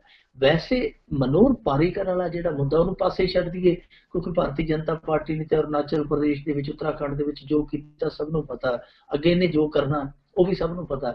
ਪਰ ਮਨੋਹਰ ਪਾਰੀਕਰ ਵਾਲਾ ਜਿਹੜਾ ਮਸਲਾ ਸਮਝ ਆਉਂਦਾ ਕਿ ਇਹਦਾ ਬੈਕ ਗੇਅਰ ਜਿਹੜਾ ਲਾਇਆ ਗਿਆ, ਉਹ ਮੈਨੂੰ ਤੇ ਇਹੋ ਨਜ਼ਰ ਆਉਂਦਾ ਹੈ ਕਿ ਇੱਥੇ ਕੇਂਦਰ ਦੇ ਵਿੱਚ ਕੁਝ ਥਾਂ ਬਣਾਈ ਜਾ ਰਹੀ ਹੈ, ਮਤਲਬ ਕਿ ਇਹਨੂੰ ਇੱਥੋਂ ਕੱਢ ਕੇ ਬੈਕ ਤੋੜ ਕੇ ਇੱਥੇ ਕੁਝ ਬੰਦਿਆਂ ਨੂੰ ਸੈੱਟ ਕਰਨ ਦੀ ਜਗ੍ਹਾ ਬਣਾਈ ਜਾ ਰਹੀ ਹੈ। ਔਰ ਮੇਰੇ ਖਿਆਲ ਦੇ ਨਾਲ ਇੱਥੇ ਮੱਧ ਪ੍ਰਦੇਸ਼ ਦਾ ਜਿਹੜਾ ਮੁੱਖ ਮੰਤਰੀ ਹੈ ਸ਼ਿਵਰਾਜ ਸਿੰਘ ਚੌਹਾਨ, ਉਹ ਆਏਗਾ। ਔਰ ਕਿਉਂਕਿ शिवराज चौहान बहुत बदनाम हो चुका मध्य प्रदेश के विच, खास तौर पर व्यापक घोटाले के मामले च। होर IAS अफसरां ने भी जो उत्थे मलाइयां खाधियां, जो नाम लगे है, वो एक वखरा किस्सा है। पर मेरे ख्याल दे नाल जिथों तक मेरा ज़ाती नज़रिया है, एक वसुंधरा राजे सिंधिया उन्होंने भी केंद्र च लिया जाएगा। ये दो बहुत वड्डे राज ने, बहुत वड्डे महत्वपूर्ण राज ने, जिथे भारतीय जनता पार्टी दीयां ऑलरेडी सरकारां चलदियां पईयां। इत्थे इलैक्शन उदों होएगा जदों लोक सभा चोणां दा भी चक्का बजेगा। सो नरेंद्र मोदी मेरे ख्याल दे नाल इह सोच के चलदा पिया कि ये दोवें बदनाम चेहरे आ। वसुंधरा राजे सिंधिया दी भी बहुत बदनामी है, शिवराज चौहान दी भी बहुत बदनामी है कि इन्हां दोनां नूं सेंटर दे विच लिया के रबड़ दी मोहर बना दित्ती जावे। जिद्दां इत्थे है ही आ मंत्री, रखिया मंत्री है जिहड़ा, ये रखिया सीगा बस बयान बून देण लई। असली सारा काम ते जिहड़ा रखिया सलाहकार है साडा अजीत डोभाल, वो ही समझदा सी। ये ते एवें बस नाम दा रखिया मंत्री सी। हुण जिहड़ी सुषमा स्वराज है, वो नां दी फॉरेन मिनिस्टर ते असल दे विच नरेंद्र मोदी है। गृह मंत्री है जिहड़ा साडा, वो भी गृह मंत्री, बस गृह दा ही मंत्री नज़र आउंदा, पूरे देश का गृह मंत्री नज़र नहीं आउंदा। सो नरेंद्र मोदी हमेशा ये चीज़ां जिहड़ियां वो अंदर खाते करदा रहिंदा है। मेरे ख्याल दे नाल मनोहर पारीकर नूं जिन्नी को मौज दवाणी सी वो दवा के ਉਹਨੂੰ ਵਾਪਸ ਇਸੇ ਕਰਕੇ ਭੇਜਿਆ ਗਿਆ ਕਿ ਇੱਥੇ ਕੁਝ ਬੰਦੇ, ਖਾਸ ਤੌਰ ਤੇ ਇਹ ਦੋ ਜਿਹੜੇ ਮੈਂ ਚਿਹਰੇ ਤੁਹਾਨੂੰ ਗਿਣਾਏ ਆ, ਇਹਨਾਂ ਨੂੰ ਫਿੱਟ ਕੀਤਾ ਜਾਏਗਾ ਤਾਂ ਕਿ ਉੱਥੇ ਫਿਰ ਨਵੇਂ ਚਿਹਰੇ ਮੈਦਾਨ 'ਚ ਉਤਾਰ ਕੇ ਮੈਦਾਨ ਸਾਫ਼ ਕੀਤਾ ਜਾ ਸਕੇ। ਜੀ ਅਤੇ ਮਿੰਟੂ ਜੀ, ਆਪਾਂ ਅਗਲੀ ਗੱਲ ਵੱਲ ਵਧੀਏ ਵੀ ਯੂਪੀ ਵਿਧਾਨ ਸਭਾ ਦੇ ਵਿੱਚ ਇੱਕ ਜਣਿਆਂ ਦੀ ਖੂਬ ਰੌਣਕ ਰਵੇਗੀ, ਉਹ ਆ ਦਾਗੀ। ਹਾਂ, ਮਸ਼ਹੂਰੀ ਆਉਂਦੀ ਹੁੰਦੀ ਹੈ ਇੱਥੇ ਸਾਡੇ ਟੈਲੀਵਿਜ਼ਨ ਚੈਨਲਾਂ ਤੇ ਕਿ ਦਾਗ ਅੱਛੇ ਹੈ। ਵੀਲ ਦੀ ਮਸ਼ਹੂਰੀ ਆਉਂਦੀ ਹੈ, ਵੀਲ ਸਰਫ ਡਿਟਰਜੈਂਟ ਜਿਹੜਾ ਹੁੰਦਾ, ਦਾਗ ਅੱਛੇ ਹੈ। ਉਦਾਂ ਹੀ ਹੁਣ ਭਾਰਤ ਦੇ ਲੋਕਤੰਤਰ ਨੂੰ ਬੇਸ਼ਰਮੀ ਨਾਲ ਕਹਿਣਾ ਪੈਂਦਾ ਕਿ ਦਾਗ ਅੱਛੇ ਹੈ ਔਰ ਦਾਗੀ ਵੀ ਅੱਛੇ ਹੈ, ਕਿਉਂਕਿ ਦਾਗੀ ਸੰਵਿਧਾਨ ਨਿਰਮਾਤਾ ਨੇ ਉੱਥੇ ਉਹਨਾਂ ਜਾ ਕੇ ਉਹ ਸੰਵਿਧਾਨ ਬਣਾਉਣਾ ਜਿਸ ਸੰਵਿਧਾਨ ਦੇ ਲਪੇਟੇ 'ਚ ਪਹਿਲਾਂ ਫਸੇ ਹੁੰਦੇ ਆ। ਜਿਹੜੇ ਸੰਵਿਧਾਨ ਨੇ ਉਹਨਾਂ ਨੂੰ ਪਹਿਲਾਂ ਦਾਗੀ ਕਰਾਰ ਦਿੱਤਾ ਹੁੰਦਾ, ਜਾ ਕੇ ਫਿਰ ਉਹੀ ਸੰਵਿਧਾਨ ਦੇ ਨਿਰਮਾਣ ਦੇ ਵਿੱਚ ਹਿੱਸਾ ਪਾਉਣ ਲੱਗ ਪੈਂਦੇ। ਵੀ ਲੋਕਤੰਤਰ ਦੀ ਇੱਕ ਅਜੀਬ ਜਿਹੀ ਮਹਾਨਤਾ ਹੈ ਇੱਥੇ। ਵੈਸੇ ਯੂਪੀ ਦੇ ਵਿੱਚ ਐਤਕੀ ਦਾਗੀਆਂ ਦੀ ਜਿਹੜੀ ਗਿਣਤੀ ਉਹ ਬਹੁਤ ਧੜੱਲੇ ਨਾਲ ਵਧੀ ਹੈ। ਜੇ ਮੈਂ ਤੁਹਾਨੂੰ ਦੱਸਾਂ ਤੇ ਤੁਸੀਂ ਦੰਗ ਰਹਿ ਜਾਓਗੇ। ਉੱਥੇ 403 ਦੇ ਵਿੱਚੋਂ 143 ਵਿਧਾਇਕ ਜਿਹੜੇ ਦਾਗੀ ਹੈ ਇਸ ਵੇਲੇ। ਔਰ ਕਮਾਲ ਦੀ ਗੱਲ ਆ ਕਿ ਸਭ ਤੋਂ ਜ਼ਿਆਦਾ ਉਸ ਭਾਰਤੀ ਜਨਤਾ ਪਾਰਟੀ ਦੇ ਆ ਜਿਸ ਭਾਰਤੀ ਜਨਤਾ ਪਾਰਟੀ ਦਾ ਮੌਜੂਦਾ ਪ੍ਰਧਾਨ ਮੰਤਰੀ ਆਪਣੀ ਚੋਣ ਕੰਪੇਨ ਦੇ ਵਿੱਚ ਇਹ ਗੱਲ ਕਹਿੰਦਾ ਸੀ ਕਿ ਮੈਂ ਸੰਸਦ ਬੇਦਾਗ ਰੱਖੂ, ਮੈਂ ਦਾਗੀਆਂ ਲਈ ਸਿਆਸਤ ਦੇ ਵਿੱਚ ਦਰਵਾਜ਼ੇ ਬੰਦ ਕਰ ਦੂੰ। ਪਰ ਹੋ ਕੀ ਰਿਹਾ, ਹੋ ਸਭ ਤੋਂ ਉਲਟ ਰਿਹਾ। ਭਾਜਪਾ ਦੇ 312 ਵਿਧਾਇਕਾਂ ਚੋਂ 114 ਵਿਧਾਇਕ ਸੁੱਖ ਨਾਲ ਚੋਲੇ ਤੇ ਦਾਗ ਲਵਾਈ ਫਿਰਦੇ ਆ। ਸਮਾਜਵਾਦੀਆਂ ਚੋਂ 46 ਵਿਧਾਇਕ ਹੈ ਤੇ 46 ਵਿਧਾਇਕਾਂ ਚੋਂ 14 ਦੇ ਦਾਮਨ ਦਾਗੀ ਹੈ। ਬਹੁਜਨ ਸਮਾਜ ਪਾਰਟੀ ਜਿਹੜੀ ਦਲਿਤਾਂ ਦੀ ਨੁਮਾਇੰਦਗੀ ਕਰਦੀ ਹੈ, ਉਹਦੇ 19 ਚੋਂ 5 ਵਿਧਾਇਕ ਹੈ ਜਿਹੜੇ ਦਾਗਦਾਰ ਆ। ਕਾਂਗਰਸ ਸੁੱਖ ਨਾਲ ਸਿਮਟ ਕੇ 28 ਤੋਂ ਸੱਤਾ ਤੇ ਆ ਗਈ ਹੈ ਤੇ ਸੱਤਾ ਦੇ ਵਿੱਚੋਂ ਵੀ ਇੱਕ ਵਿਧਾਇਕ ਹੈ ਜਿਹੜਾ 1.25 ਲੱਖ ਵਿਧਾਇਕ ਦਾਗੀ ਹੈ। ਆਜ਼ਾਦ ਉੱਥੇ 100 ਦੇ 100% ਦਾਗੀ ਹੈ। ਆਜ਼ਾਦ ਕਿਹੜੇ ਸਨ ਸਲੱਗ, ਜਿੱਦਾਂ ਅਮਰਮਣੀ ਤ੍ਰਿਪਾਠੀ, ਰਾਜਾ ਭਈਆ, ਵਿਨੋਦ ਕੁਮਾਰ, ਇਹ ਸਾਰੇ ਦੇ ਸਾਰੇ ਦਾਗੀ ਹੈ। ਮਤਲਬ ਕਿ 100% ਦੀ 100% ਆਜ਼ਾਦ ਹੈ ਜਿਹੜੇ ਦਾਗੀ ਹੈ। ਇਹਨਾਂ ਦੇ ਵਿੱਚੋਂ 2 ਤੇ ਅਕਸਰ ਜੇਲ੍ਹ ਦੇ ਵਿੱਚ ਹੀ ਰਹਿੰਦੇ ਆ, ਛੁੱਟੀ ਛਾਟੀ ਕੱਟਣ ਭਾਵੇਂ ਬਾਹਰ ਆਉਂਦੇ ਹੋਣ। 8 ਦਾਗੀ ਇਹੋ ਜਿਹੇ ਵਿਧਾਇਕ ਹੈ ਜਿਨ੍ਹਾਂ ਤੇ ਮਰਡਰ ਦੇ ਚਾਰਜਸ ਆ, ਯਾਨੀ ਕਤਲ ਕੇਸ ਚੱਲਦੇ ਆ। 34 ਇਹੋ ਜਿਹੇ ਆ ਜਿਨ੍ਹਾਂ ਨੇ ਕਤਲ ਕਰਨ ਦੀ ਕੋਸ਼ਿਸ਼ ਕੀਤੀ ਪਰ ਅੱਗੋਂ ਵਧੀ ਸੀ, ਅਗਲਾ ਬਚ ਗਿਆ, ਕਸਰ ਕੋਈ ਨਹੀਂ ਛੱਡੀ। ਇਸ ਤਰ੍ਹਾਂ ਦੇ ਇਹ ਸੰਗੀਨ ਦੋਸ਼ ਹੈ ਇਹਨਾਂ ਤੇ। ਪਰ ਚੰਗੀ ਖਬਰ ਯੂਪੀ ਦੇ ਲਈ ਇਹ ਆ ਕਿ ਇਸ ਵਾਰੀ 7 ਵਿਧਾਇਕ ਇਹੋ ਜਿਹੇ ਚੁਣੇ ਗਏ ਜਿਨ੍ਹਾਂ PhD ਕੀਤੀ ਆ। 25% ਇਹੋ ਜਿਹੇ ਵਿਧਾਇਕ ਮਿਲੇ ਆ ਜਿਨ੍ਹਾਂ ਨੇ 8ਵੀਂ ਤੋਂ 12ਵੀਂ ਤੱਕ ਦੀ ਪੜ੍ਹਾਈ ਕੀਤੀ ਹੈ, ਤੇ ਜਦ ਕਿ 2 ਇਹੋ ਜਿਹੇ ਵੀ ਹੈ ਜਿਨ੍ਹਾਂ ਨੇ ਆਪਦੇ ਹਲਫਨਾਮੇ 'ਚ ਬੜੇ ਮਾਣ ਦੇ ਨਾਲ ਕਿਹਾ ਜੀ ਅਸੀਂ ਅੰਗੂਠਾ ਛਾਪਿਆ, ਉਹ ਵੀ ਉੱਥੇ ਪਹੁੰਚ ਗਏ ਅਸੈਂਬਲੀ ਦੇ ਵਿੱਚ। ਵੈਸੇ ਇਸ ਵਾਰੀ ਸਰਸਵਤੀ ਦੀ ਵੀ ਜੇ ਕਿਰਪਾ ਚੰਗੀ ਰਹੀ ਹੈ ਤੇ ਲక్ష్ਮੀ ਵੀ ਇੱਥੇ ਪੂਰੀ ਕਿਰਪਾ ਵਰਪਾ ਕੇ ਗਈ ਹੈ। ਕਰੋੜਪਤੀ ਵਿਧਾਇਕਾਂ ਦੀ ਗਿਣਤੀ ਐਤਕੀ 19% ਵਧੀ ਹੈ। ਭਾਜਪਾ ਦੇ ਕੋਲ ਸਭ ਤੋਂ ਵੱਧ 79% ਵਿਧਾਇਕ ਹੈ ਜਿਹੜੇ ਉਹ ਕਰੋੜਪਤੀ ਹੈ। ਪਰ ਬਹੁਜਨ ਸਮਾਜ ਪਾਰਟੀ ਪ੍ਰਤੀਸ਼ਤ ਦੇ ਹਿਸਾਬ ਦੇ ਨਾਲ ਇਹਨਾਂ ਤੋਂ ਵੀ ਮੂਹਰੇ ਆ, ਉਹ 25% ਵਿਧਾਇਕ ਹੈ ਜਿਹੜੇ ਕਰੋੜਪਤੀ ਅਸੈਂਬਲੀ ਚ ਪਹੁੰਚਾਉਣ ਚ ਸਫਲ ਰਹੀ, ਹਾਲਾਂਕਿ ਉਹ ਕਹਿੰਦੀ ਕਿ ਮੈਂ ਗਰੀਬਾਂ ਦੀ ਪਾਰਟੀ ਆ। ਤੇ ਕੁੱਲ ਮਿਲਾ ਕੇ ਅਸੀਂ ਕਹਿ ਸਕਦੇ ਹਾਂ ਕਿ ਜੇ ਬਾਬਾ ਠੋਕਮ ਠੋਕ ਇੱਥੇ ਪੂਰੀ ਕਿਰਪਾ ਵਰਸਾ ਰਿਹਾ ਸੀ, ਸਰਸਵਤੀ ਨੇ ਵੀ ਖੂਬ ਦਾਤਾਂ ਦਿੱਤੀਆਂ, ਤੇ ਫਿਰ ਜਿੱਥੇ ਠੋਕਮ ਠੋਕ ਤੇ ਸਰਸਵਤੀ ਦਿਆਲ ਹੋਣਗੇ, ਫਿਰ ਉੱਥੇ ਲక్ష్ਮੀ ਦਾ ਵੀ ਵਰਨਾ ਜਿਹੜਾ ਉਹ ਠੀਕ ਹੀ ਹੈ। ਲక్ష్ਮੀ ਵੀ ਨਿਹਾਲ ਕਰ ਗਈ, ਸਾਰਾ ਕੁਝ ਕਹਿ ਸਕਦੇ ਕਿ ਬੱਲੇ ਬੱਲੇ ਹੀ ਖਾਤਾ ਹੈ। ਤੇ ਪਰ ਇਹ ਜਿਹੜਾ ਦਾਗੀਆਂ ਵਾਲਾ ਮਸਲਾ ਹੈ, ਇਹ ਮਸਲਾ ਹੁਣ ਹੱਲ ਹੋਣ ਦੀ ਥਾਂ ਤੇ ਉਹ ਉਲਝਦਾ ਹੀ ਜਾ ਰਿਹਾ, ਗੁੰਝਲਦਾਰ ਹੁੰਦਾ ਜਾ ਰਿਹਾ। ਕੋਈ ਸਮਾਂ ਆਏਗਾ, ਹੁਣ ਤੇ ਅਸੀਂ ਦਾਗੀਆਂ ਦੀ ਖਬਰ ਕਰਦੇ ਹਾਂ, ਤੇ ਫਿਰ ਕਦੇ ਮੇਰੇ ਖਿਆਲ ਦੇ ਨਾਲ ਅਸੀਂ ਖਬਰ ਕਰਾਂਗੇ ਕਿ ਇਸ ਅਸੈਂਬਲੀ ਦੇ ਵਿੱਚ ਸੁੱਖ ਦੇ ਨਾਲ ਇੰਨੇ ਬੇਦਾਗੀ ਆ। ਜੀ ਜੀ ਜੇ ਕਿਤੇ ਇੱਦਾਂ ਨੌਬਤ ਆਈ, ਬਸ ਆਈ ਜਾਣੀ, ਵੈਸੇ ਕੋਈ ਬਹੁਤਾ ਦੂਰ ਨਹੀਂ। ਅਤੇ ਮਿੰਟੂ ਜੀ ਅਗਲੀ ਗੱਲ ਕਰੀਏ ਵੀ ਕਾਂਗਰਸੀ ਆਗੂ ਨੇ ਅਕਾਲੀ ਦਲ ਦੇ ਨੇਤਾ ਦਾ ਕਤਲ ਕੀਤਾ। ਉਹ ਬਾਬਾ ਨਜ਼ਮੀ ਵਾਲੀ ਗੱਲ ਜਿੱਥੇ ਆ ਗਈ ਕਿ ਬਦਲ ਗਈਆਂ ਨੇ ਸ਼ਕਲਾਂ ਰਾਗ ਪੁਰਾਣੇ ਨੇ, ਸੱਦੇ ਸਿਰਫ ਨਵੇਂ ਨੇ ਕਾਗ ਪੁਰਾਣੇ ਨੇ, ਨਵੀਂ ਪਾਰਟੀ ਵੇਖ ਕੇ ਵਿਸਰ ਜਾਵੀ ਨਾ, ਬੀਨਾ ਦੇ ਸੁਰ ਦੱਸਦੇ ਨਾਗ ਪੁਰਾਣੇ ਨੇ। ਗੱਲ ਸਾਰੀ ਕੁਛ ਜਿਹੜੀ ਹੈ ਨਾ ਉੱਥੇ ਹੀ ਜਾ ਕੇ ਪਹੁੰਚ ਕੇ ਖੜ ਜਾਂਦੀ ਹੈ ਕਿ ਦੇਖੋ ਕੱਖ ਨਹੀਂ ਬਦਲਦਾ, ਸਾਡੀ ਇਹ ਬਦਕਿਸਮਤੀ ਹੈ, ਸਾਡੀ ਵਿਵਸਥਾ ਦੀ ਇਹ ਇੱਕ ਤਰਾਸਦੀ ਹੈ ਕਿ ਬਸ ਚਿਹਰੇ ਬਦਲਦੇ ਆ, ਕਿਰਦਾਰ ਨਹੀਂ ਬਦਲਦੇ। ਜਿਵੇਂ ਇੱਥੇ ਬਹੁਤ ਵੱਡਾ ਇੱਕ ਹਸਮੁਖ ਕਵੀ ਹੁੰਦਾ ਸੀਗਾ ਸੁਰਿੰਦਰ ਸ਼ਰਮਾ ਨੇ ਕਿਹਾ ਸੀਗਾ ਕਿ ਦੇਖੋ ਜਨਤਾ ਤੇ ਵਿਚਾਰੀ ਸੀਤਾ, ਜੇ ਰਾਮ ਆ ਗਿਆ ਸੱਤਾ ਦੇ ਵਿੱਚ ਤੇ ਉਹਨੇ ਬਨਵਾਸ ਤੇ ਭੇਜ ਦੇਣੀ, ਜੇ ਰਾਵਣ ਆ ਗਿਆ ਤੇ ਉਹਨੇ ਚੁੱਕ ਕੇ ਲੈ ਜਾਣਾ। ਇਹ ਤੇ ਵਿਚਾਰੀ ਸੀਤਾ, ਉਹੀ ਗੱਲ ਹੈ, ਰਾਮ ਆਵੇ ਰਾਵਣ ਆਵੇ, ਜਨਤਾ ਵਿਚਾਰੀ ਸੀਤਾ ਦੇ ਤੌਰ ਤੇ ਪਿਸਦੀ ਰਹਿੰਦੀ ਹੈ। ਸੋ ਇੱਥੇ ਇਹੋ ਜਿਹਾ ਹਾਲ ਬਣਿਆ ਪਿਆ। ਦੇਖੋ ਇਹ ਘਟਨਾ ਜਿਹੜੀ ਵਾਪਰੀ ਹੈ ਗੁਰਦਾਸਪੁਰ ਦੇ ਪਿੰਡ ਫੇਰੋਚੀਚੀ ਦੇ ਵਿੱਚ ਵਾਪਰੀ ਹੈ ਕਿ ਗੁਰਬਚਨ ਸਿੰਘ ਖਾਲਸਾ ਨਾਂ ਦਾ ਕੋਈ ਅਕਾਲੀ ਦਲ ਦਾ ਜ਼ਿਲ੍ਹਾ ਸੀਨੀਅਰ ਮੀਤ ਪ੍ਰਧਾਨ ਸੀਗਾ, ਉਹਦਾ ਗੋਲੀ ਮਾਰ ਕੇ ਕਤਲ ਕਰ ਦਿੱਤਾ ਗਿਆ। ਕਤਲ ਇਸੇ ਪਿੰਡ ਦੇ ਰਿਟਾਇਰ ਕਰਨਲ ਤੇ ਕਾਂਗਰਸੀ ਆਗੂ ਸਰਜੀਤ ਸਿੰਘ ਫੇਰੋਚੀਚੀ ਤੇ ਉਹਦੇ ਲੜਕੇ ਸੁਮੀਤ ਸਿੰਘ ਨੇ ਆਪਦੇ ਸਾਥੀਆਂ ਦੇ ਨਾਲ ਰਲ ਕੇ ਲਾਇਸੈਂਸ ਸ਼ੁਦਾ ਹਥਿਆਰਾਂ ਨਾਲ ਕੀਤਾ। ਗੋਲੀ ਉਦੋਂ ਮਾਰੀ ਗਈ ਜਦੋਂ ਇਹ ਖਾਲਸਾ ਪੱਠੇ ਲੈ ਕੇ ਆਪਦੇ ਘਰ ਨੂੰ ਪਰਤਦਾ ਪਿਆ ਸੀ। ਉਹਨੂੰ ਜ਼ਖਮੀ ਹਾਲਤ ਦੇ ਵਿੱਚ ਹਸਪਤਾਲ ਲਿਆਂਦਾ ਗਿਆ, ਪਰ ਉਹ ਤੋਂ ਪਹਿਲੇ ਉਹਦੀ ਮੌਤ ਹੋ ਚੁੱਕੀ ਸੀ। ਇਹ ਸਰਕਾਰ ਹਾਲੇ ਤੱਕ ਗੱਦੀ ਤੇ ਨਹੀਂ ਬੈਠੀ। ਤੇ ਤੁਹਾਨੂੰ ਯਾਦ ਹੋਣਾ ਕੱਲ ਬਰੇਟਾ ਦੇ ਵਿੱਚ ਵੀ 2 ਕਤਲ ਹੋ ਗਏ, ਉਹ ਵੀ ਕਤਲ ਰੰਜਿਸ਼ ਕਰਕੇ ਕਤਲ ਹੋਇਆ। ਜੋ ਮਰਜੀ ਉਹਨਾਂ ਨੂੰ ਮੋੜਾ ਦਿੱਤੀ ਜਾਣ, ਜੋ ਮਰਜੀ ਨਾ ਦਿੱਤੀ ਜਾਣ, ਉਹ ਜਿਹੜੇ 2 ਮਰੇ ਸਨ ਉਹ ਉੱਥੇ ਜਿਹੜੇ ਕਾਬਜ ਸੀਗੇ ਟਰੱਕ ਯੂਨੀਅਨ ਤੇ ਅਕਾਲੀ ਦਲ ਦੇ 8 ਸਾਲ ਤੋਂ ਆਗੂ, ਉਹਨਾਂ ਨੂੰ ਖਦੇੜਨ ਦੇ ਤਾਕ ਦੇ ਵਿੱਚ ਸੀ। ਤੇ ਉਹਨਾਂ ਨੂੰ ਇਹ ਸੀਗਾ ਕਿ ਸਾਡੀ ਤੇ ਇਹ ਮਲਾਈ ਖਿੱਚੀ ਜਾਂਦੇ ਆ, ਉਹਨਾਂ ਨੇ ਆ ਕੇ ਉਹ ਮਾਰ ਦਿੱਤੇ।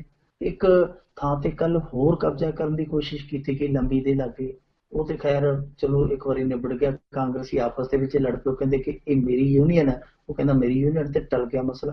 ਹੋਰ ਬਹੁਤ ਸਾਰੀਆਂ ਥਾਵਾਂ ਜਿਨ੍ਹਾਂ ਤੇ ਜਾਂ ਤੇ ਕਬਜ਼ੇ ਕਰ ਲਏ ਗਏ ਜਾਂ ਜਿਨ੍ਹਾਂ ਦੇ ਕਬਜ਼ੇ ਕਰਨ ਲਈ ਤਿਆਰੀ ਪੂਰੀ ਤਰ੍ਹਾਂ ਕਸੀ ਹੋਈ ਹੈ।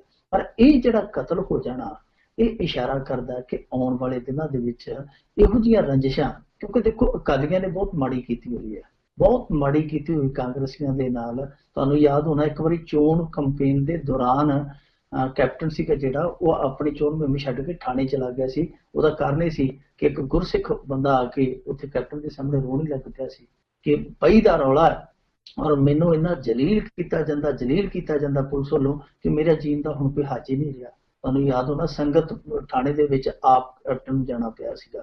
ਇਹੋ ਜਿਹੇ ਬਹੁਤ ਸਾਰੇ ਮਾਮਲੇ ਆ, ਬਹੁਤ ਸਾਰੇ ਕੇਸ ਆ ਜਿੱਥੇ ਨੌਜਵਾਨ ਵੀ ਆ ਕੇ ਕਹਿੰਦੇ ਜੀ ਮੇਰੇ ਤੇ 16 ਕੇਸ 14 ਕੇਸ ਜਿਹੜੇ ਆ ਉਹ ਕਾਲੀਆਂ ਨੇ ਪਵਾਏ ਆ। ਪਰ ਇਹ ਜੋ ਇੱਕ ਹੁਣ ਖੁੱਲ੍ਹ ਜੀ ਮਿਲੀ ਹੈ ਕਾਂਗਰਸੀਆਂ ਨੂੰ ਤੇ ਉਹ ਇਸ ਪਾਸੇ ਤੁਰਦੇ ਪਏ ਆ, ਇਹ ਗਲਤ ਗੱਲ ਆ। ਕਬਜ਼ਿਆਂ ਵਾਲਾ ਕੰਮ ਵੀ ਜੇ ਇਸੇ ਤਰ੍ਹਾਂ ਹੀ ਚੱਲਣਾ ਹੈ ਤੇ ਫਿਰ ਬਦਲਾਅ ਕਾਹਦੇ ਆ? ਇਹ ਕੈਪਟਨ ਤੇ ਆਪ ਹੀ ਕਹਿੰਦਾ ਕਿ ਨਹੀਂ ਜੀ ਸਾਡਾ ਬਦਲਾਅ ਆ, ਅਸੀਂ ਬਦਲਾ ਨਹੀਂ ਲੈਣਾ। ਤੇ ਬਦਲਾ ਤੇ ਫਿਰ ਸ਼ੁਰੂ ਹੋ ਗਿਆ। ਜਿਹੜਾ ਕੰਮ 10 ਸਾਲ ਪਹਿਲਾਂ ਕਾਲੀਆਂ ਨੇ ਇਹਨਾਂ ਕੋਲ ਯੂਨੀਅਨਾਂ ਛਡਾ ਕੇ ਕੀਤਾ ਸੀ, ਉਹੀ ਕੰਮ ਇਹਨਾਂ ਨੇ ਕਰ ਦਿੱਤਾ। ਫਿਰ ਬਦਲਾ ਕਿਹਦਾ? ਫਿਰ ਤੇ ਬਦਲਾ ਕਾਹਦਾ? ਫਿਰ ਤੇ ਬਦਲਾ ਕਾਹਦਾ? ਫਿਰ ਤੇ ਬਦਲਾ ਹੀ ਹੈ। ਜੇ ਇਸੇ ਤਰ੍ਹਾਂ ਜੇ ਤੁਹਾਨੂੰ ਕਿਸੇ ਨੇ ਤੰਗ ਕੀਤਾ ਆਪਣੇ ਰਾਜ ਦੇ ਵਿੱਚ, ਜੇ ਤੁਸੀਂ ਭੌਂਕੇ ਉਹਨੂੰ ਗੋਲੀਆਂ ਮਾਰਨੀਆਂ ਆਪਣੇ ਰਾਜ ਦੇ ਵਿੱਚ, ਤੇ ਫਿਰ ਬਦਲਾ ਕਾਹਦਾ? ਫਿਰ ਬਦਲਾ ਹੀ ਆ। ਸੋ ਕੈਪਟਨ ਅਮਰਿੰਦਰ ਸਿੰਘ ਨੂੰ ਨਿੱਜੀ ਤੌਰ ਤੇ ਅਪੀਲ ਕਰਨੀ ਚਾਹੀਦੀ ਹੈ, ਕਿਉਂਕਿ ਇਹ ਪੱਖੀ ਇੱਕ ਦੇਖੋ ਮਨੁੱਖੀ ਸੁਭਾਅ ਦੇ ਵਿੱਚ ਹੀ ਚੀਜ਼ ਰਮਾਈ ਹੁੰਦੀ ਹੈ, ਸਮਾਈ ਹੁੰਦੀ ਹੈ ਕਿ ਜਦੋਂ ਉਹਦਾ ਟਾਈਮ ਆਉਂਦਾ ਉਹਦਾ ਦਾ ਲੱਗਦਾ, ਫਿਰ ਉਹ ਆਪਣੀ ਖਿਝ, ਆਪਣੀ ਰੰਜ, ਆਪਣਾ ਖਾਰ ਕੱਢਦਾ। ਸੋ ਇਹਦੇ ਨਾਲੋਂ ਚੰਗਾ ਕੈਪਟਨ ਅਮਰਿੰਦਰ ਸਿੰਘ ਆਪਣੇ ਬੰਦਿਆਂ ਨੂੰ ਨਿੱਜੀ ਤੌਰ ਤੇ ਅਪੀਲ ਕਰੇ, ਨਿੱਜੀ ਤੌਰ ਤੇ ਹਦਾਇਤ ਕਰੇ ਕਿ ਠੀਕ ਹੈ, ਜੇ ਕਿਸੇ ਦੇ ਨਾਲ ਧੱਕਾ ਹੋਇਆ ਉਹਨੂੰ ਕਾਨੂੰਨੀ ਤਰੀਕੇ ਦੇ ਨਾਲ ਹੱਲ ਕੀਤਾ ਜਾ ਸਕਦਾ। ਜੇ ਕਿਤੇ ਕਾਨੂੰਨ ਦੀ ਦੁਰਵਰਤੋਂ ਹੋਈ ਹੈ ਜਾਂ ਕਿਸੇ ਦੀ ਕੋਈ ਨਿੱਜੀ ਜਾਇਦਾਦ, ਨਿੱਜੀ ਸੰਪत्ति ਨੱਪੀ ਗਈ ਹੈ, ਪਰ ਜੇ ਕੋਈ ਇਸ ਤਰ੍ਹਾਂ ਬੰਦੂਕਾਂ ਲੈ ਕੇ ਦੂਜੇ ਨੂੰ ਮਾਰਨ ਜਾ ਪਵੇ ਤੇ ਫਿਰ ਤੇ ਪੰਜਾਬ ਦੇ ਵਿੱਚ ਅਰਾਜਕਤਾ ਫੈਲ ਜਾਵੇਗੀ। ਮੇਰੇ ਖਿਆਲ ਦੇ ਨਾਲ ਇਹ ਨਹੀਂ ਹੋਣਾ ਚਾਹੀਦਾ। ਕੈਪਟਨ ਨੂੰ ਇਹਨਾਂ ਘਟਨਾਵਾਂ ਦਾ ਨੋਟਿਸ ਹੋਣਾ ਹੀ ਲੈਣਾ ਚਾਹੀਦਾ। ਕਿਤੇ ਇਹ ਨਾ ਹੋਵੇ ਕਿ ਜਦੋਂ ਤੱਕ ਇਹ ਹਨੀਮੂਨ ਪੀਰੀਅਡ ਦੇ ਵਿੱਚੋਂ ਲੰਘ ਕੇ ਸੱਤਾ ਚਲਾਉਣ ਲਈ ਆਉਣ ਤੇ ਉਦੋਂ ਤੱਕ ਸਥਿਤੀ ਹੈ ਜਿਹੜੀ ਮੁੱਠੀ ਚੋਂ ਘਿਰ ਚੁੱਕੀ ਹੋਵੇ। ਜੀ ਜੀ। ਅਗਲੀ ਮਿੰਟੂ ਜੀ ਆਪਾਂ ਗੱਲ ਕਰੀਏ ਵੀ ਇਸ ਸਰਕਾਰ ਵਿੱਚ ਲਾਲ ਬੱਤੀ ਕਲਚਰ ਖਤਮ ਹੋਵੇਗਾ, ਮਨਪ੍ਰੀਤ ਬਾਦਲ ਦਾ ਦਾਅਵਾ।